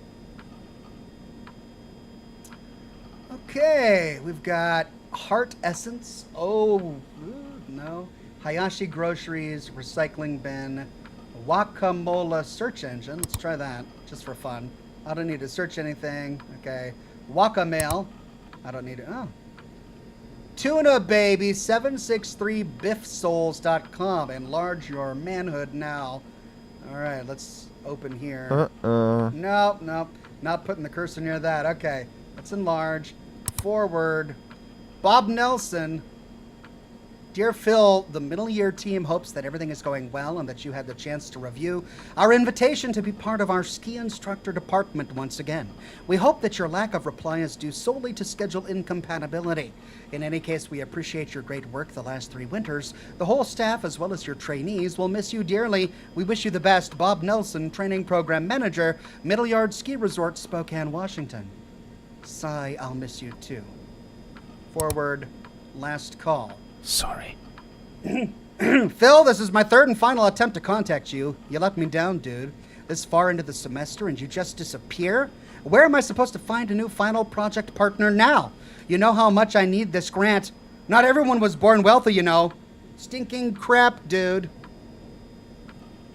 All right, well, he let his coach down. he let his friends down. He let the Nigerian spammer down. He's gonna let Noel down. Legit news. A modern, serious take on information for the concerned citizen. Massive asteroid could extinguish life on Earth in 10 years. This is an artistic impression of the killer asteroid. Have you ever wondered what would happen if the planet we call home was pulverized in a massive celestial collision? We may find out very soon. We are totally safe. N34476S will be passing close in astronomical terms, but it won't collide with Earth, assures Dr. Leffler, leader of the team that made the discovery. Is humanity doomed? Will your children be the last inhabitants of planet Earth? Subscribe now to learn more. Right, we could try heart essence. Dear God, maybe.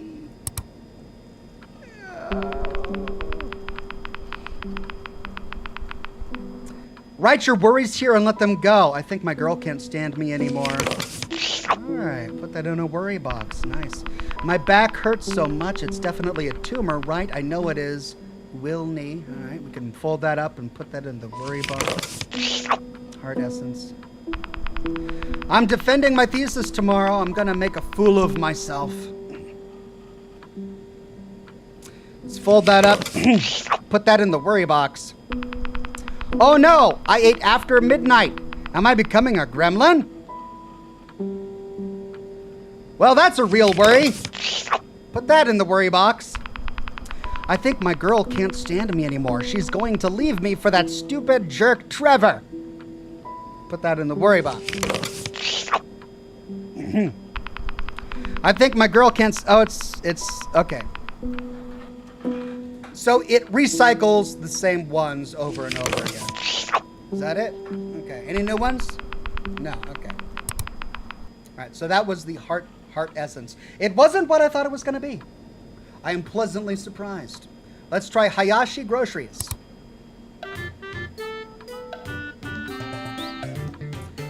Granny Gertrude's tomato soup, Pico's spicy yakisoba noodles, Stan's corned beef, mini gas cylinder, kitchen lighter, bottled water, 6-pack. All right, $80, complete purchase. The card on file has expired, or is out of funds. Your transaction was declined due to insufficient funds in your account. Please contact your bank. What the? Is there something wrong with my card?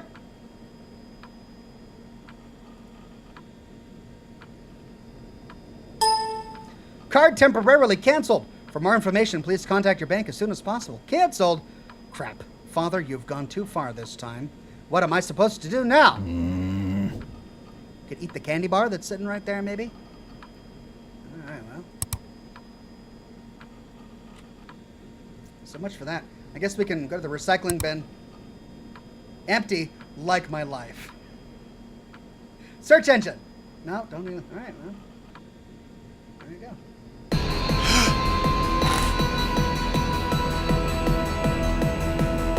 What?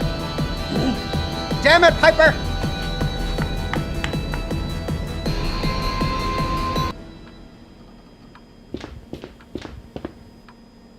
What? Is someone there? Hello? Oh, you're Phil's ghost, aren't you?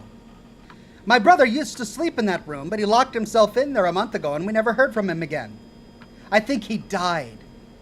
Very funny. If the music bothers you so much, you're free to come turn the volume down yourself.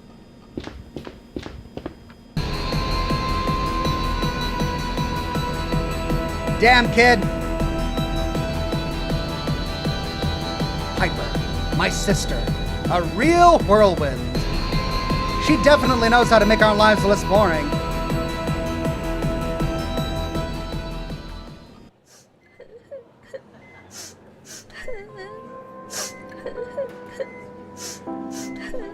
She's strong. She'll make it, says Father Cunningham. Is she going to die, Father?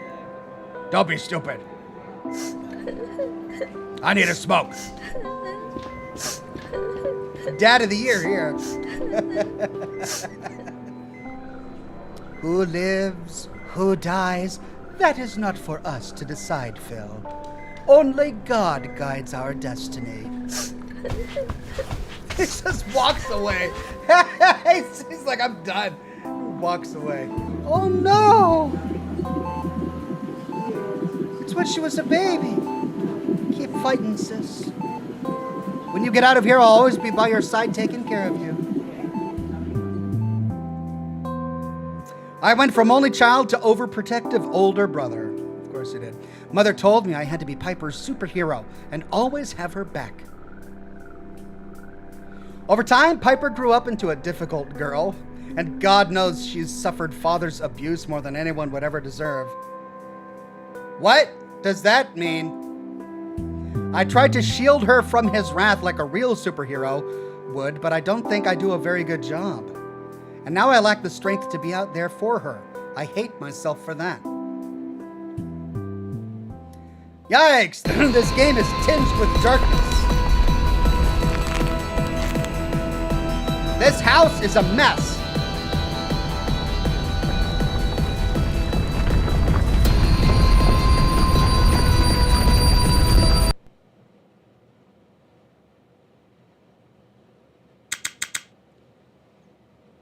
Phil, indeterminate day, 2:45 p.m.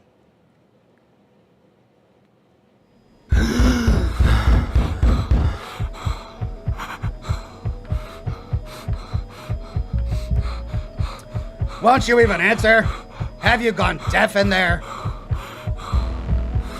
I've been working my butt off to give you and your sister a good life. And what do I get in return? A demon child and a slacker.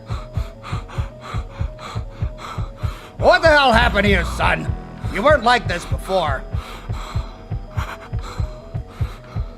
This situation is getting very tiring.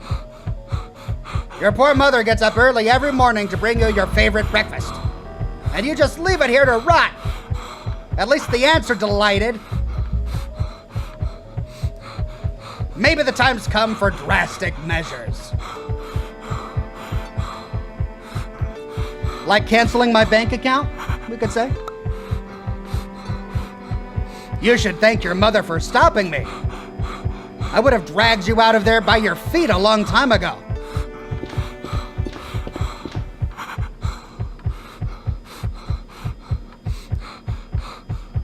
Drastic measures? Oh, God. It's just a panic attack. Calm down. I'm fine.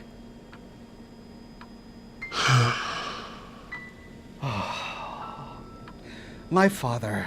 My stinking father.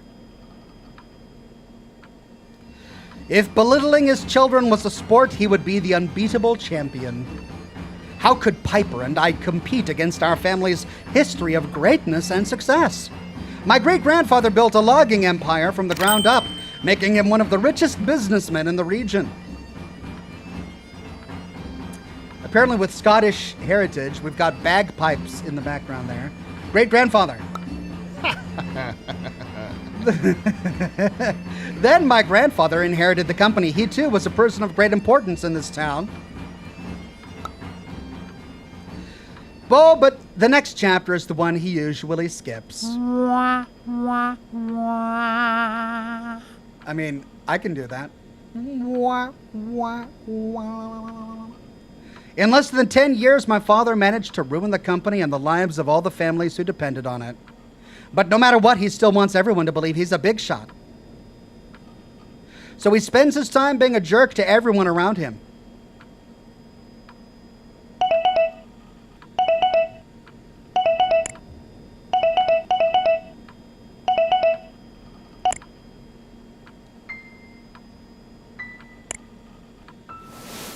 Elkmer. I wonder if Elkmer is a real town. Well, what a nice way to wake up. Okay, Phil, take a deep breath and focus on your morning routine. Here we go. Yeah. Ah, come on! Warn me next time! Warn me!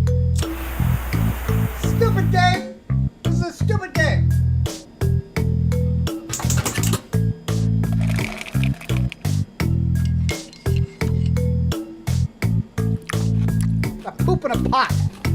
God.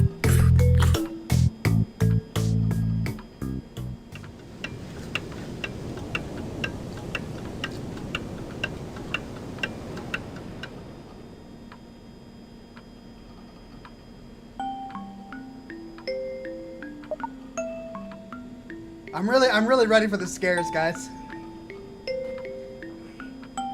We are 50 minutes into this game. I'm really ready for the scares. Hey, good evening. What a storm we had. Snow plows are smoking. Anyway, movie time. Did you know the 60s classic Space Ravagers is on Got Film? Wanna watch it? Oh, I don't have a subscription anymore. I'm afraid my father canceled my bank account. What? Can he do that without your consent? He can and did.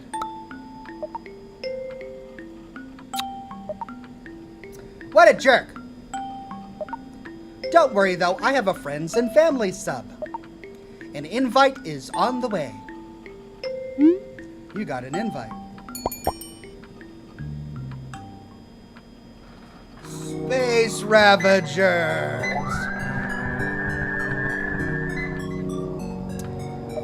Blue Thunder says he pooped in a bucket. Why not use the toilet? Gross.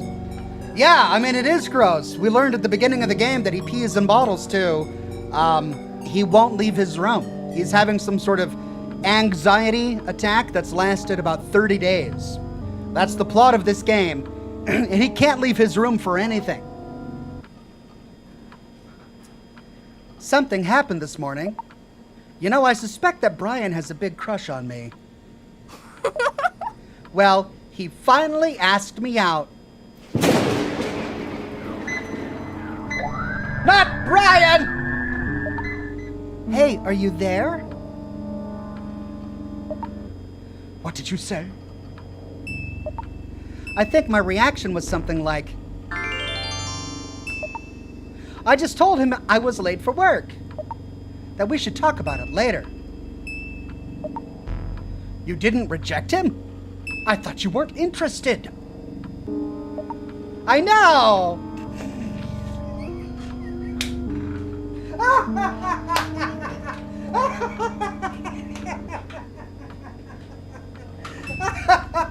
I know you thought I wasn't interested in Brian, but guess what?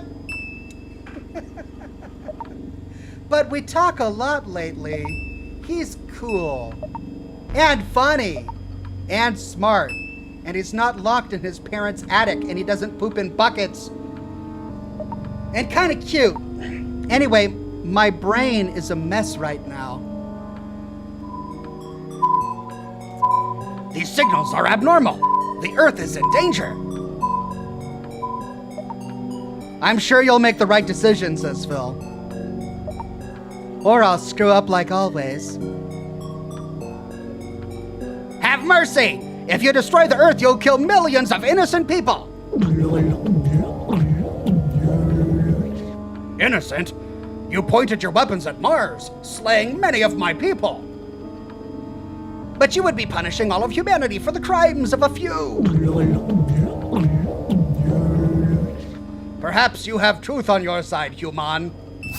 But we have the lasers!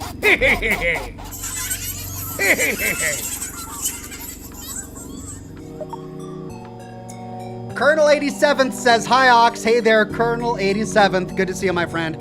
Jackal Wise says, oh gosh, this game is too real. I've never been that bad, but I have spent a great deal of time in my room/house. Anxiety and depression are no joke. Okay, well, I'll take your word for it, but this character is just, wow, there is so much going on here. What a jerk. Yes, thank goodness it's just science fiction.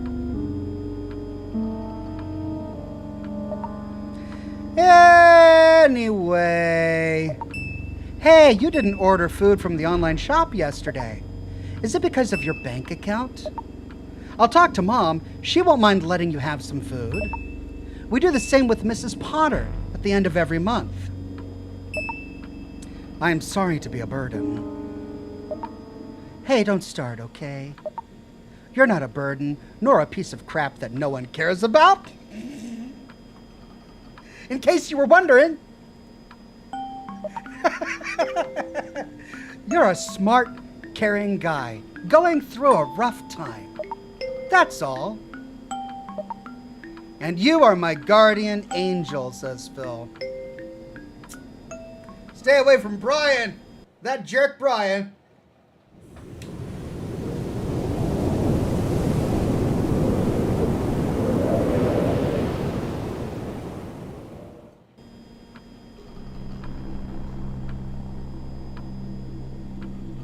Okay, are we getting to the spooky?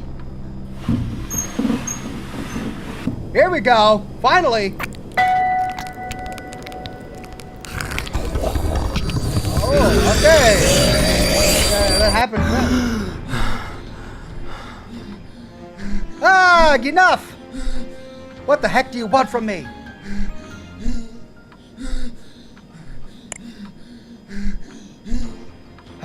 I need to lower my revs.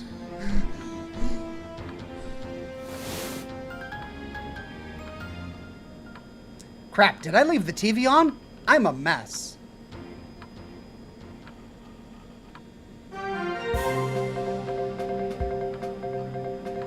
Still suffering the effects of this unending cold wave. We haven't seen a snowstorm like tonight since 1964. Remember to put on your warmest clothes when leaving the house and avoid driving unless necessary. And most important of all, don't miss this evening's episode of Midnight Scenes, written and directed by Sylvia Gardner. In Dance of Spring, Ms. Lawrence will find her house invaded by a hive of mutant alien ants. Sounds terrifying.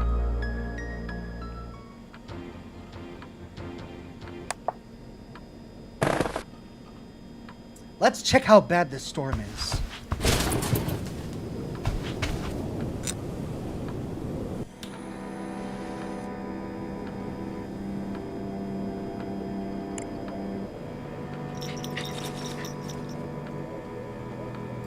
You did it again!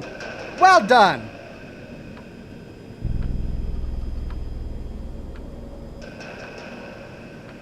And that's it. I can't go any further left. I want to know why there was a trail of blood leading to the church. Did you notice that?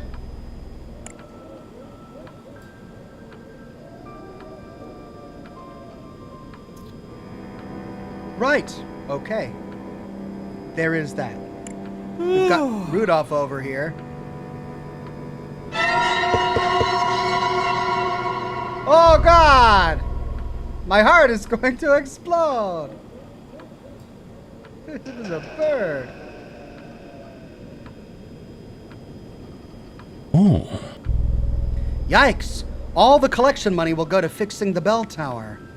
This cold wave will end up sweeping the whole town. The trail of blood is gone. Or covered in snow. Oh no, all the letters fell off.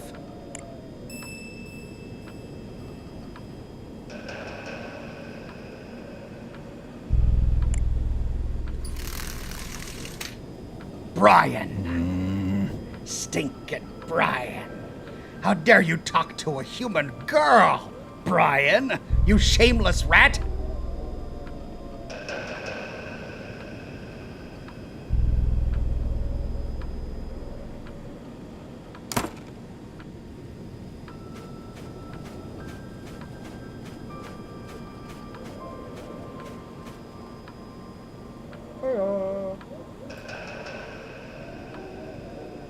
There you are, Brian the Stalker, says the man looking at a girl with a telescope from his bedroom. Yikes. What a coincidence. You always show up when Noelle goes to work.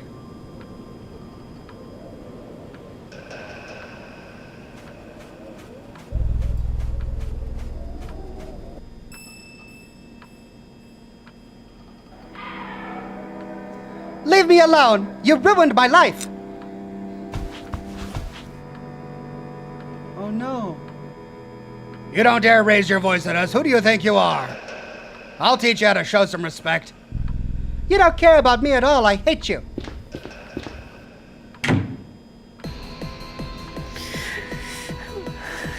Is it true, Jacob? Are we horrible parents? Both of our children hate us. They don't even want to see us. What are you talking about? Of course not. But don't worry, I'll find a way to keep these ingrates under check. We can't allow these attitudes any longer. It's just that... The Lord is testing us. There's no doubt about that, but I know we're doing a good job. Our friends, our neighbors, I hear them in church. They're whispering about what's happening in this house. Have faith. Everything will be fine.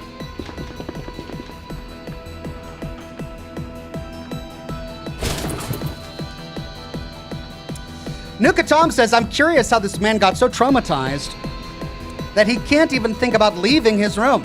The idea of using a toilet, cooking in a kitchen, or face-to-face interaction without having a panic attack. No, that's great. I've been thinking the exact same thing. Because before this, he was a ski instructor, he did cosplay, he went to anime cons, he was social. What happened that caused him to suddenly retreat inside his parents' home? I'm sure they'll explain it to us eventually. We could try to talk to Piper.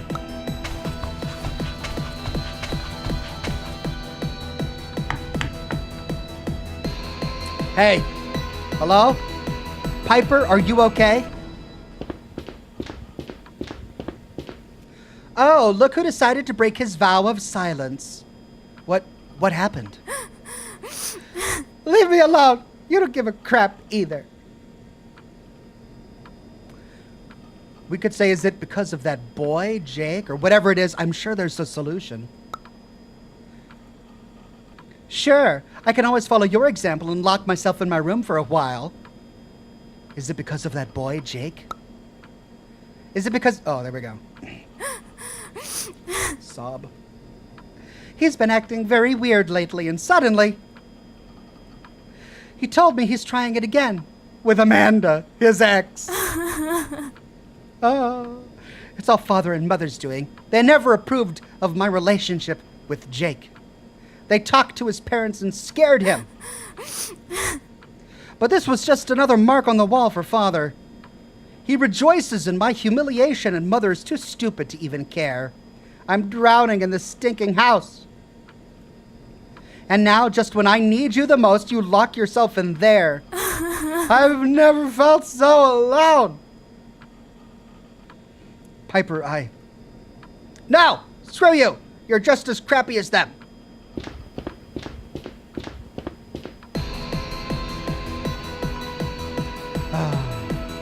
I'm so sorry, Piper.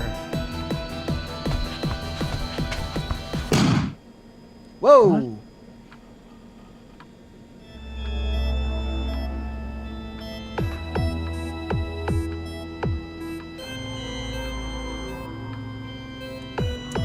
Jackalby says, just sees a skinwalker pretending to be a deer. Yeah, that was definitely there. Okay, go to the computer. What the hell is this?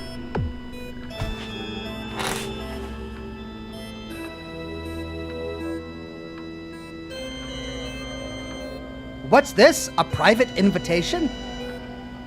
Find the password. What? We gotta do a word search? Oh, man. Okay. Oh.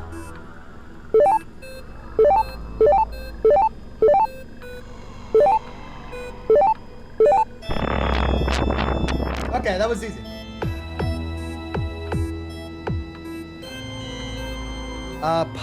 Puzzlic Inferno? Puzzlic Inferno. What?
Another nightmare.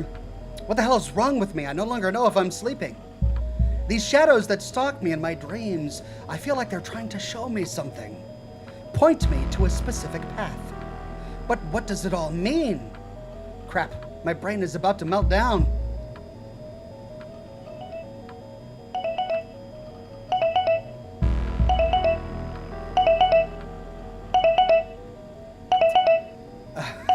Good for them.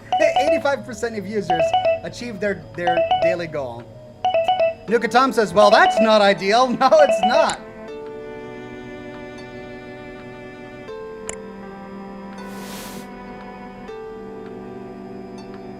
Is it night already? Not like it matters.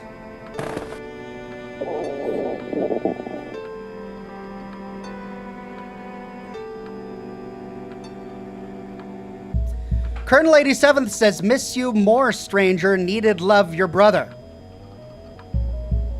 Well, Colonel 87th, it's good to have you on the program today. So glad to see you again, as always. I ran out of food. Unless Noelle brings me some supplies tomorrow, I'll die here.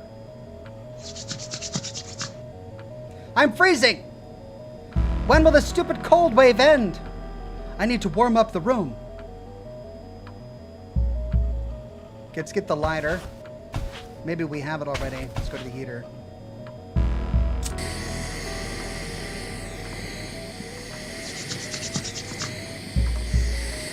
Ah, much better. Oh, come on! It ran out of gas, of course. Ooh. What's this? A note? A slip of paper from under the door. I'm sorry. I didn't mean it. You are not just as crappy as them. It's just that I feel very lonely and overwhelmed. But I love you, Piper. We can thank Piper for the note.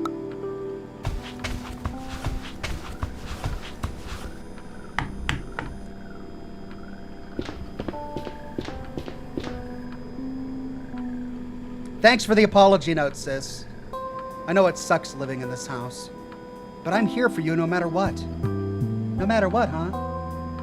Go back to your coffin, Phil's ghost. I'm tired. Sure. Good night.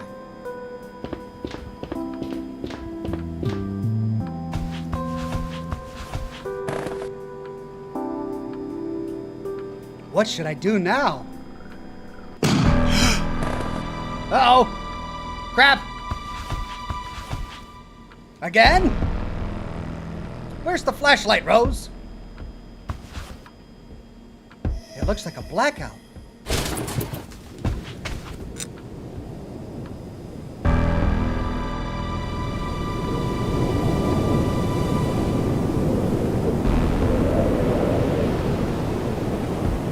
Indeed, the town is pitch dark. I mean, if there's anything about this game that's realistic so far, is that Washington State has horrible infrastructure for snow. It snows so little here that we can't handle it when it snows, and there are constant power outages whenever it does. The electrical station hasn't been updated since World War II. There's no way it can withstand a cold wave like this.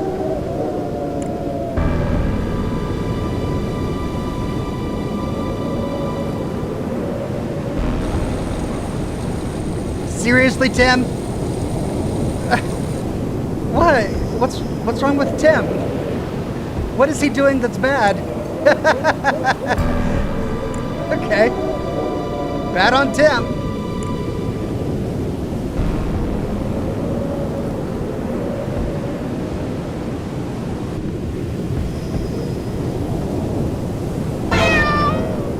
Another cat. Yikes!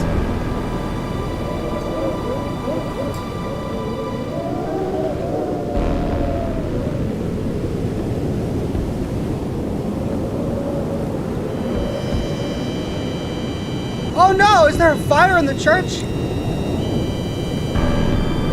I mean, there's not a rave in the church.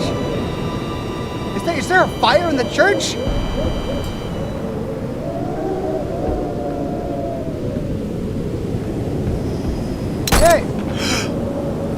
Someone repaired the snowman.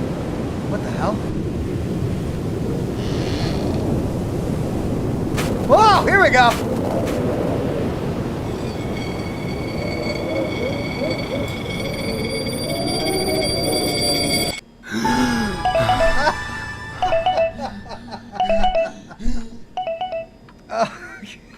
Another dream. Noel. Wednesday. 8 a.m.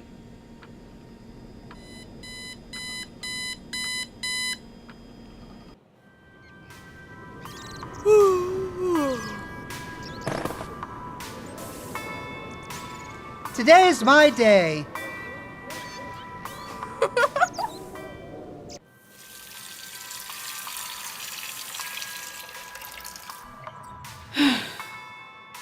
Oh no, it's it. Don't pop it. Come on. At least it didn't show us. I didn't want to see that. Oh, it's her birthday. Happy birthday, Noelle. A cupcake in an envelope. Let's read the envelope first. Ooh.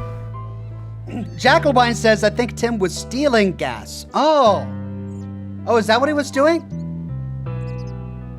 Oh, okay. I hope it's not a voucher for a motherly hug. Ooh. Black coffee. Nice. My first caffeinated beverage, like a grown-up. Orange juice. No pulp, just the way I like it. All right. Cupcake.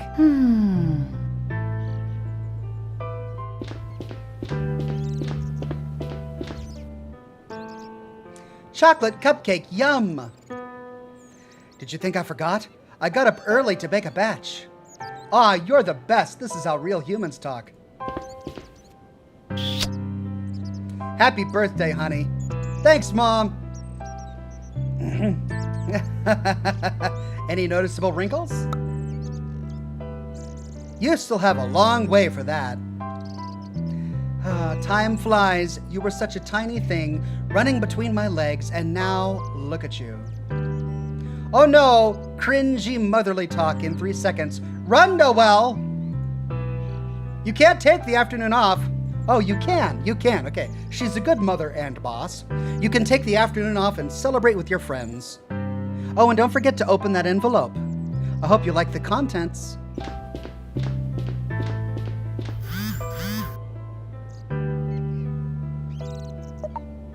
It's Brian! What's up, neighbor?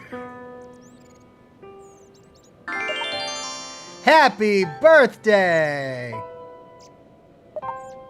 Brian, you remembered. Thank you. Was I the first one? Tell me I was. Yeah, sure, you were. Would you like to hang out with me after work? I have a present for you. Ooh. Really? Oh, I don't know if I can do it, guys.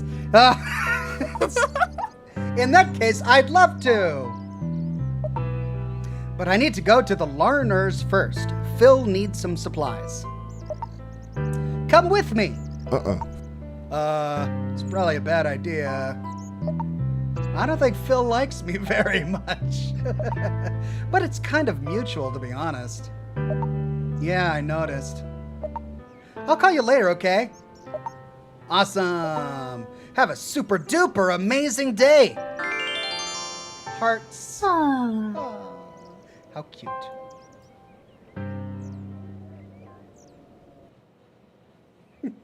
Craig Euler says, stupid Brian. Ah, jerk Brian. How dare he say happy birthday? He's a jerk.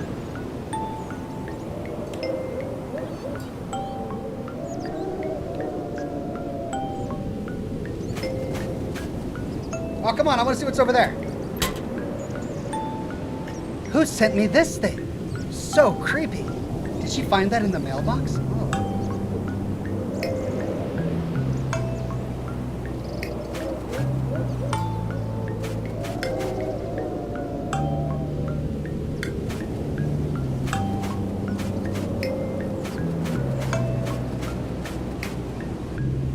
I look forward to celebrating with you this evening, Brian. You really know how to cheer me up.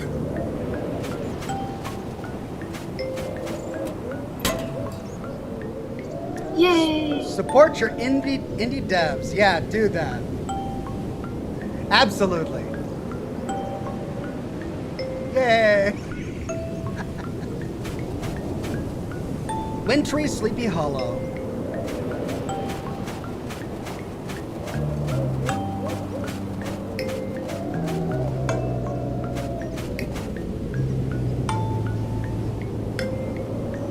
Good morning, Noelle. I'm so glad to see you. Good morning, Father Adams. On your way to work?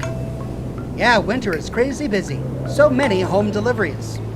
I can imagine. Your mother is very lucky to have you. Colonel 87th says, did you read the last comment? Did I miss it? Sorry if I missed it. Let me see. No. Yeah, the last one I got was, I think Tim was stealing gas from Jackalwise. Thank you, Colonel 87th.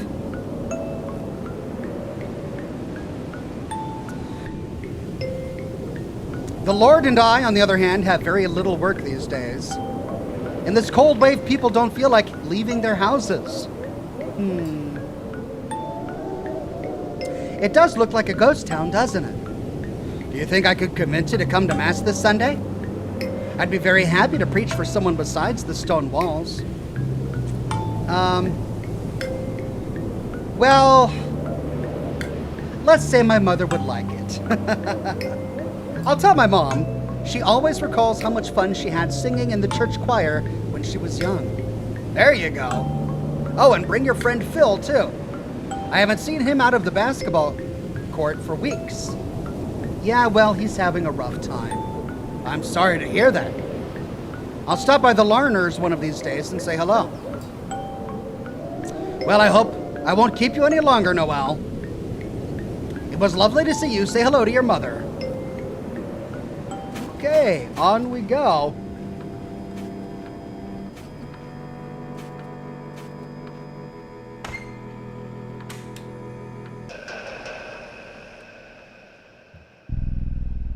That was a cool transition.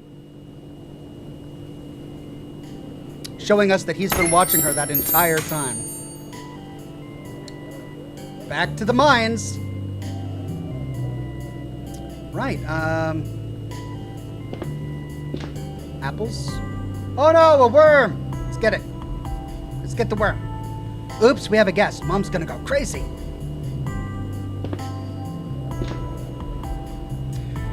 Are we selling Koopa's cherry juice again? Gross.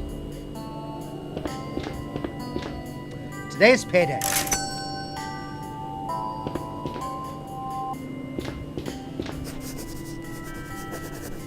Thanks for the awesome gift, Mom. I'm so excited to go to AnimeCon this year. I wish I had someone to go with. You have 2 tickets now. Maybe Phil will break his lockdown to go with you. I don't think he can choose when to feel ill or not, Mom. Well, what about that boy, Brian? I've seen you spending a lot of time together. Would you let me go with a boy you barely know? You'd be okay with me traveling to the other side of the country with a boy you barely know? Oh, of course I know Brian. I've been friends with his parents since before you were born. Besides, I trust you. That's enough for me. You're growing up, Mom. Okay, I might ask him. Hey, Mom. About Phil. His parents canceled his bank account and he can't order food. Stop right there. The answer is no. We don't do loans. But, Mom! Phil has a family who takes care of him. He is not our responsibility. We give free food to Mrs. Potter every month. Is she our responsibility? She has no one. It's not the same. Phil's parents don't care about him. Phil's parents only want to keep up appearances. They don't care about his mental health. Please, Mom, he needs our help. That's enough. I'm not going to be the villain in this movie. Bring him whatever you want, but it will come out of your pocket. Okay, I guess that's fair. And now go change. We have work to do.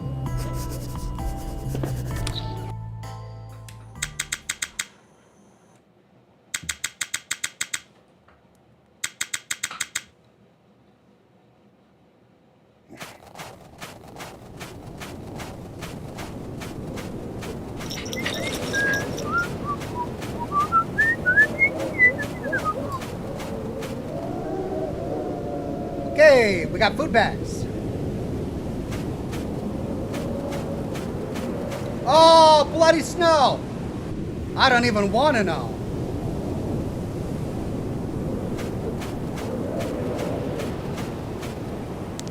Oh, not that one. One more for my paperweight collection. To Phil's house. Okay, let's be careful. I don't want the learners to catch me bringing stuff to Phil. I'll leave the bags under his window. Okay.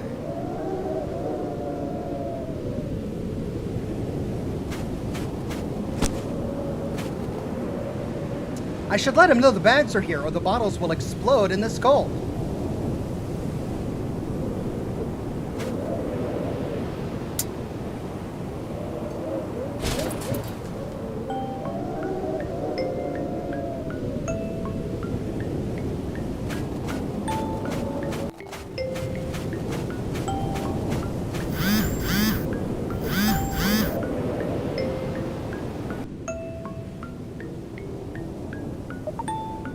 You're the best, says Phil.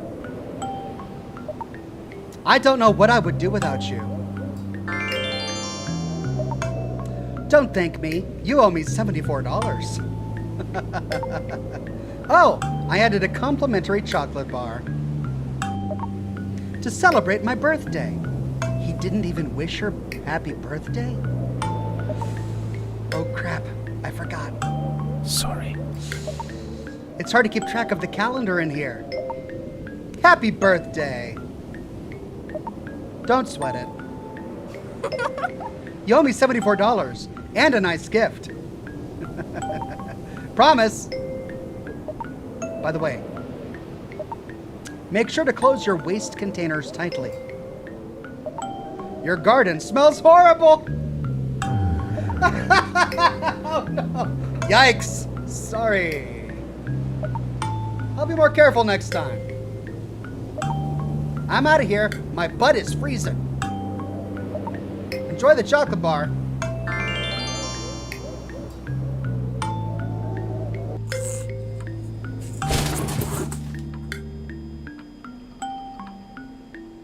Phew, thank goodness. One more day without food and I'd start looking like One-Eyed Willie. Whoever that is. Okay, time to refill the pantry.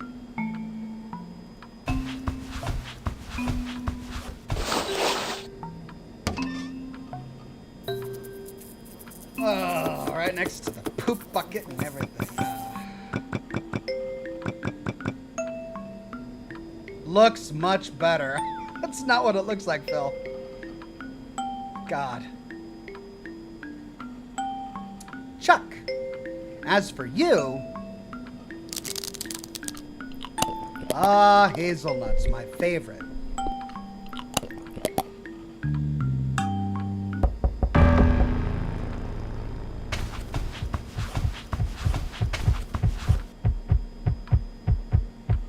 Philip, are you there, my dear?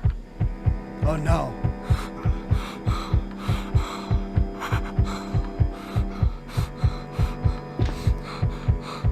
You have a visitor. It's Father Adams. Hello, Phil. I hope you're doing well. Your mom says you're feeling a bit down lately. If there's anything I can do to help, you can talk to me, okay? There's nothing to be ashamed of. The Lord tests our resilience by putting challenges in front of us. I pray for you, my son. And please don't forget your parents are suffering too. Be compassionate with them. Thank you, Father. I appreciate you coming here. I'm sorry I couldn't be of much help. Oh, you absolutely were, for me. Would you like some tea, Father? That would be lovely, thank you. I'll have the chance to admire that impressive hunting trophy in your dining room. It's from 3 years ago. Jacob is very proud of it.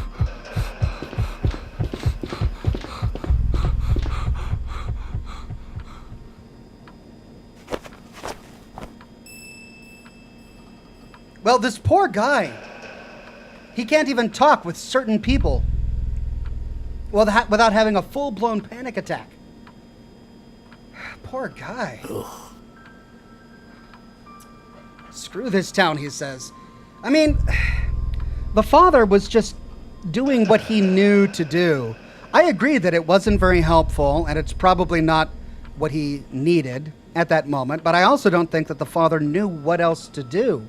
And he was trying to do something. He was thinking about Phil. So he meant well. His heart was in the right place. He just didn't know how to handle... I don't think he understood this level of illness that Phil is going through right now. They probably don't even consider it an illness. They probably just think he's having a moment or something.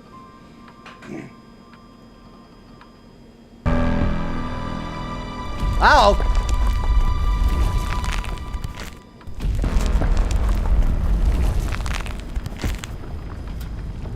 Oh no, is the snow getting too heavy on the roof?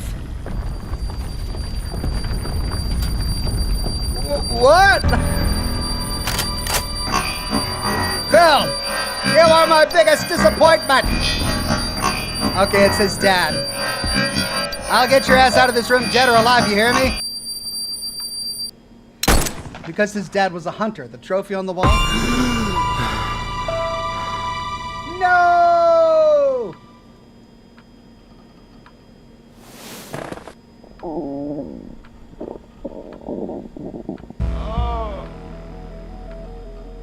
Oh crap, my stomach. Oh. Oh no.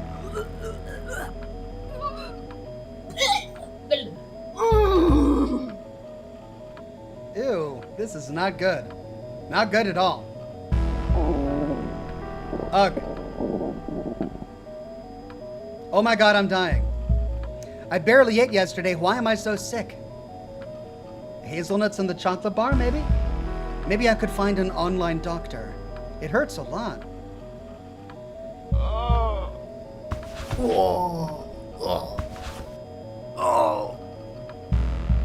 Maybe if I wait a little longer, I'll feel better. Maybe not. It's very late, but I should probably ask for help. Noelle or Piper?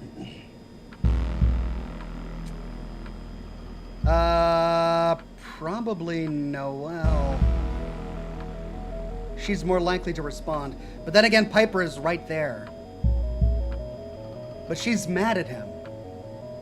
Blue Thunder says, Elmer Fudd, go hunt Bugs Bunny somewhere else. Yeah. Let's try Noelle.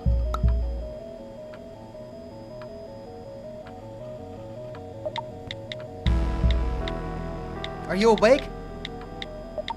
I'm very sick. My stomach hurts like hell and I can't stop throwing up. What should I do? I have no meds here. Let's ask Piper for help.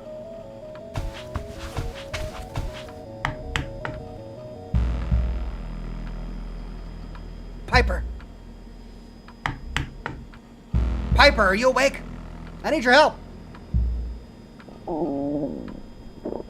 Ouch, it hurts.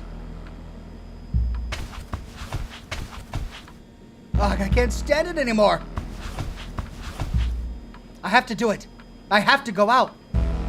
Everyone's sleeping now. I could go down to the bathroom and get something for the pain without being noticed. So it's fear of being seen. He doesn't have to actually be in this room. He just can't be seen. So it's a social anxiety. Only certain people he's comfortable with, like Piper and Noelle. Nuka Tom says, God forbid it's appendicitis or a chest burster. God forbid either one. All right, I'm going out. Skis, all right. Guess he was the ski instructor. Come on, Phil, you can do it. I can't remove this one without moving the other one. But this is the one on top. Ah, that's what I thought. I did that one.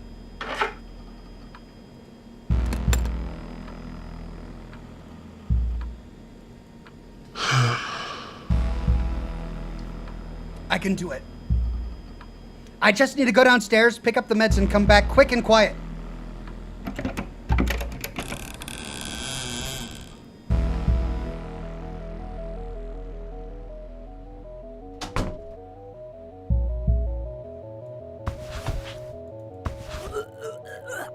Oh, poor guy. Ugh. Disgusting.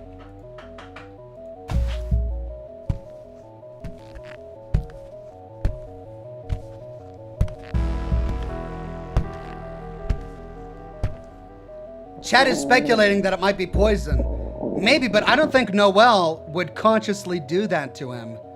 I mean, maybe Phil did something, but he never had a chance. Or not Phil, maybe Brian did something, but he never had a chance to tinker with or tamper with the food. So if it was the food, it's got to be an accident. There's Father's office. There's the bathroom. I mean, maybe we should go into the bathroom?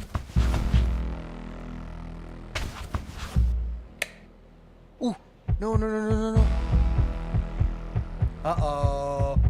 Blue Thunder says he can't be seen? Is this some kind of phobia the protagonist has? Yeah, this is definitely all in his head. He's suffering from some sort of severe social anxiety that makes him physically sick. And these are like real conditions that people really suffer with. So, I mean, the game is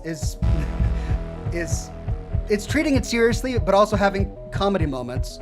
I think this is one of the serious moments where he's really suffering, and he's got to find some medication to heal himself, but leaving the room is also hurting him. Rose, could I please have a glass of water too? Oh no, that's Father. Father said that. Sure thing.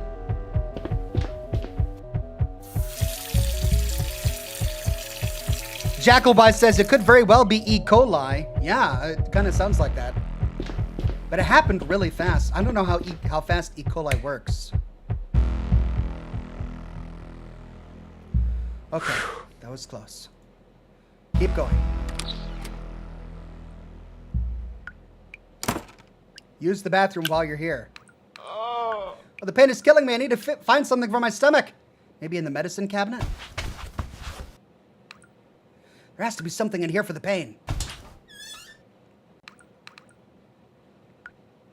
Let's see. Pills, cough syrup, cream tube, eye drops. Pills? Painkillers. Yes, this may work. All right.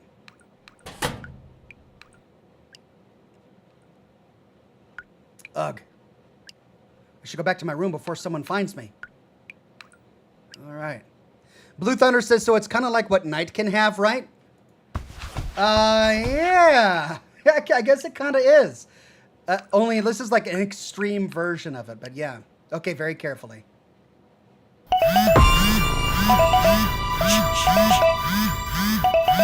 Because he texted Noel. Oh no. You completed your first 100 steps this month. Confirm. Oh no, poor guy. He leaves the bedroom in an emergency and his app tells him he did 100 steps. I hope no one heard it. Oh, come on, Phil. Let's try this again.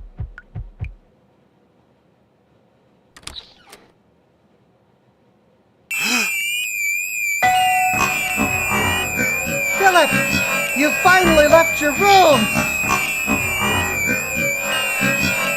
I knew you'd make it, son. I'm so proud of you. Let's celebrate. Like a family.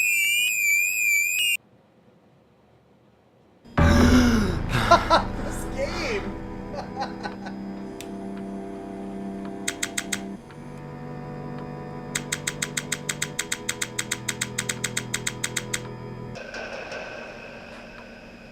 Whew. Oh. Crap. Will these stinking nightmares ever stop? At least the stomachache was part of the dream. I don't think my heart can take this much longer. Perhaps these night terrors are a symptom of my reclusive life. Anyway, I have another exciting day ahead.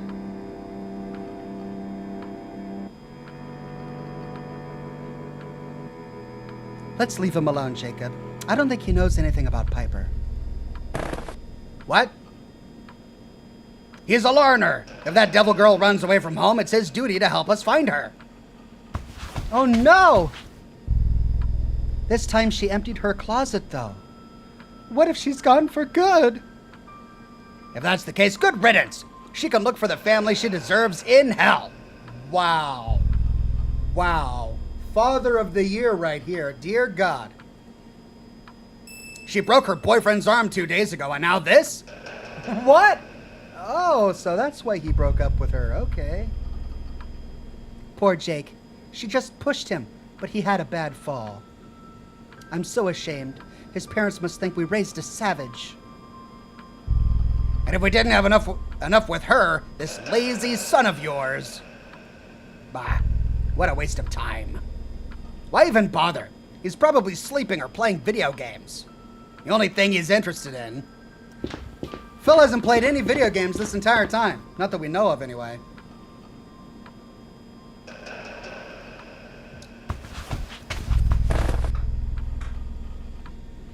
Oh, this dad is a complete piece of trash. Come on, Piper. Don't lose your mind now.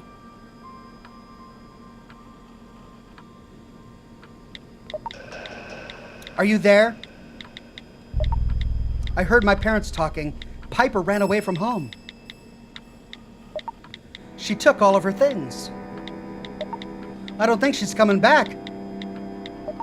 I'm worried.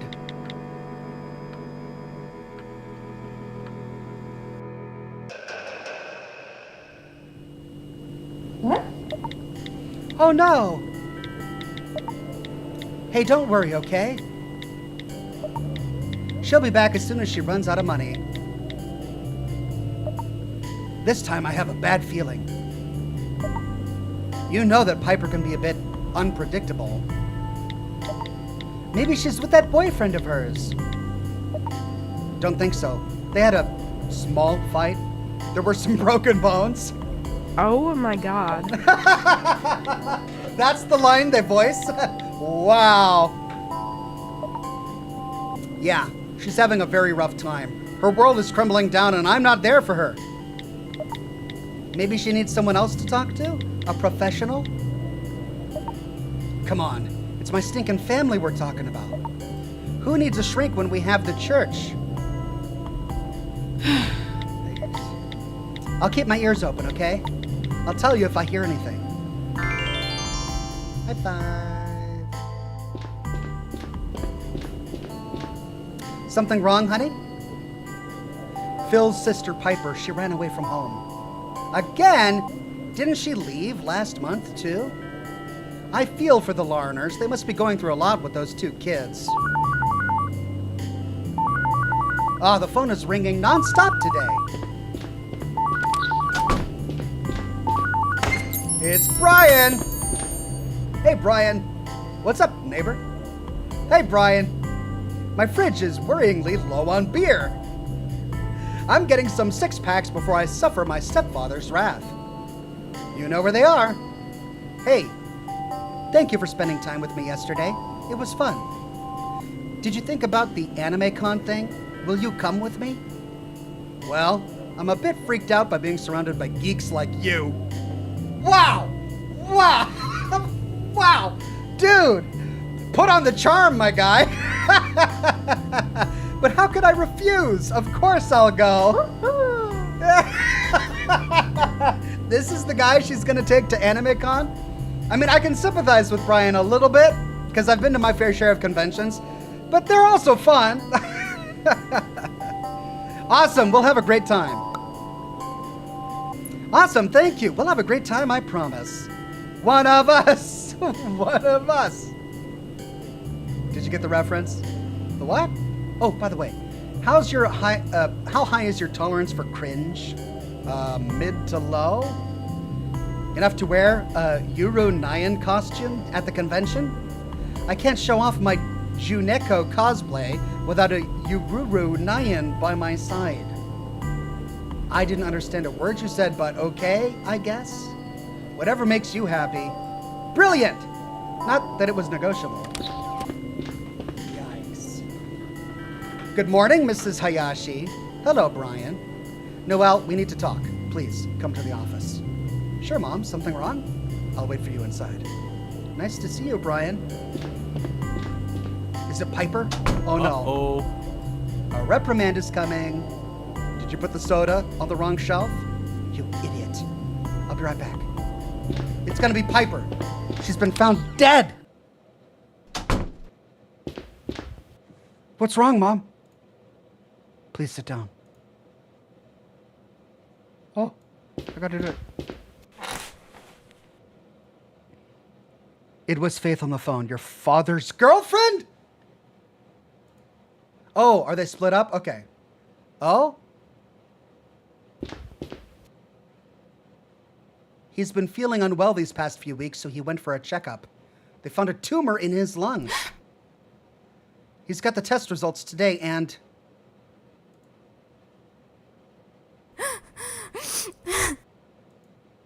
I'm so sorry, honey. Dear God, this game. For Pete's sake. I wanted, like, scares, and I wanted horror. I wanted cheesy, pixelated, scary horror. But now we've got, like, a serious mental medical condition with a guy who pees in bottles and poops in cans. And now this poor lady's father's dying of cancer. Like, what? Come on. Where's the fun, scary stuff? This is like a heavy, depressing game. I'm so sorry, honey. Faith said it's very widespread. He doesn't have much time left. No, this can't be happening. Dear God. Why did I pick this game? Jeez. Oh, man.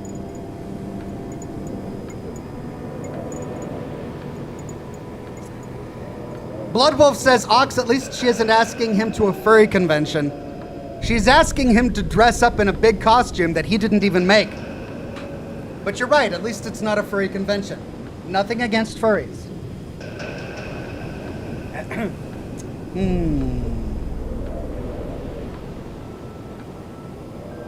Preston Garvey says, what's scarier than life itself? Yeah, I guess. I mean, this game it's getting really real. Like, but you play a game to escape all that stuff. You don't play a game to have a shut-in for a best friend and a father dying of cancer. That's not why you play games. You play games for fantasy monster nonsense, not real-life crap. Oh, no. Where the hell are you, Noelle?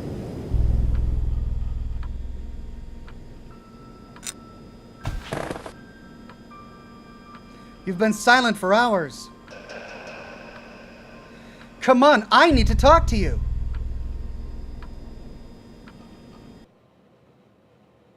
And his sister ran away, and his father's abusive, and... Jeez, it's like everything about this game.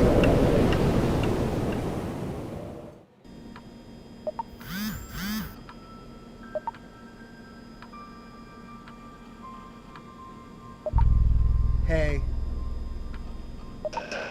I'm sorry I didn't log in earlier. I got terrible news and I'm trying to process it. What happened? It's my father. He's very ill. Terminally ill. Oh, God. I'm so sorry, Noelle.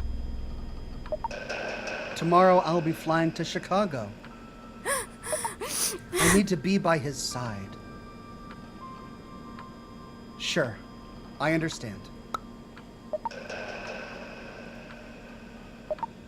When are you coming back? I don't know. I want to be with him throughout the process. It may be a few months. As much time as he has left. I just wanted you to know. Months?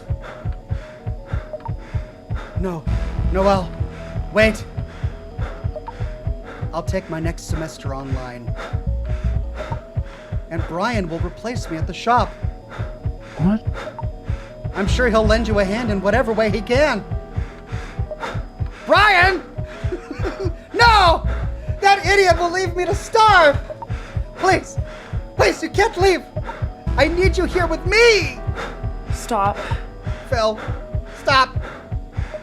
But I can't keep going without you. You're the only person who cares about me here. What the heck is all of this, Phil? My father is dying. No, I can't lose you. What am I supposed to do? Screw you, Phil. I love you, but you're being a selfish jerk. Please, Noel. If you leave, I'll do something crazy, I swear. He is a selfish asshole, is what he is. I mean, he's suffering, but her father's dying from cancer. Cancer, like, this can't be happening. You're the only thing that keeps me going. Please stay. I promise to do better. To be the person you want me to be. Ah! No!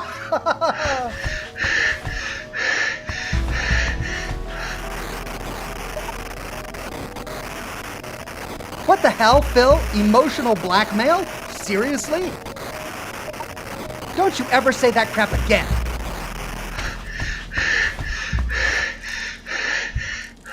Damn it! This can't be happening!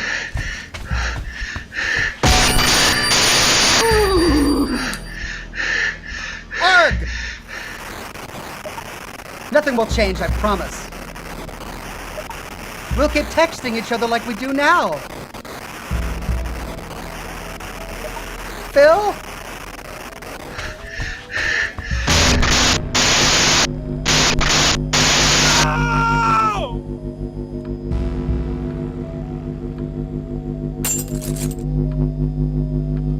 Phil, remember. Relax!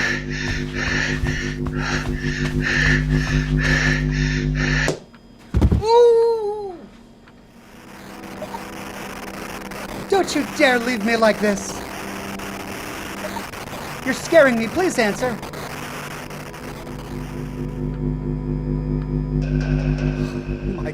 Oh my God. What the heck?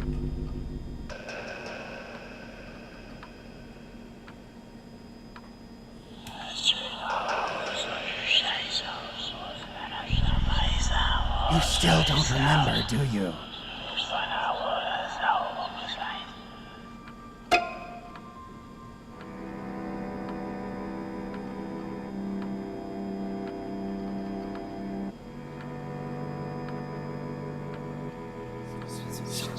It's us.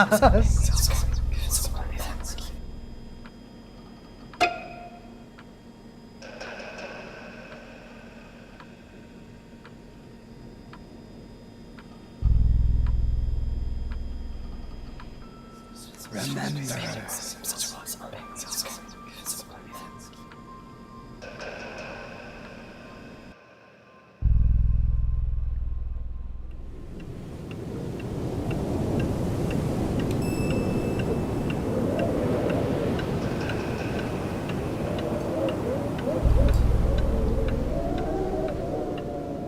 Nuka Tom says, well, other than that, Mrs. Lincoln, how was the play? Too soon, Nuka Tom. Too soon. And it was just her birthday, too. Hey, are you okay? It's so unfair. As if I didn't have enough with the dad dying, now Phil is acting like an asshole. I told him I'm leaving and he went nuts. He was really upset. I'm afraid he might do something stupid.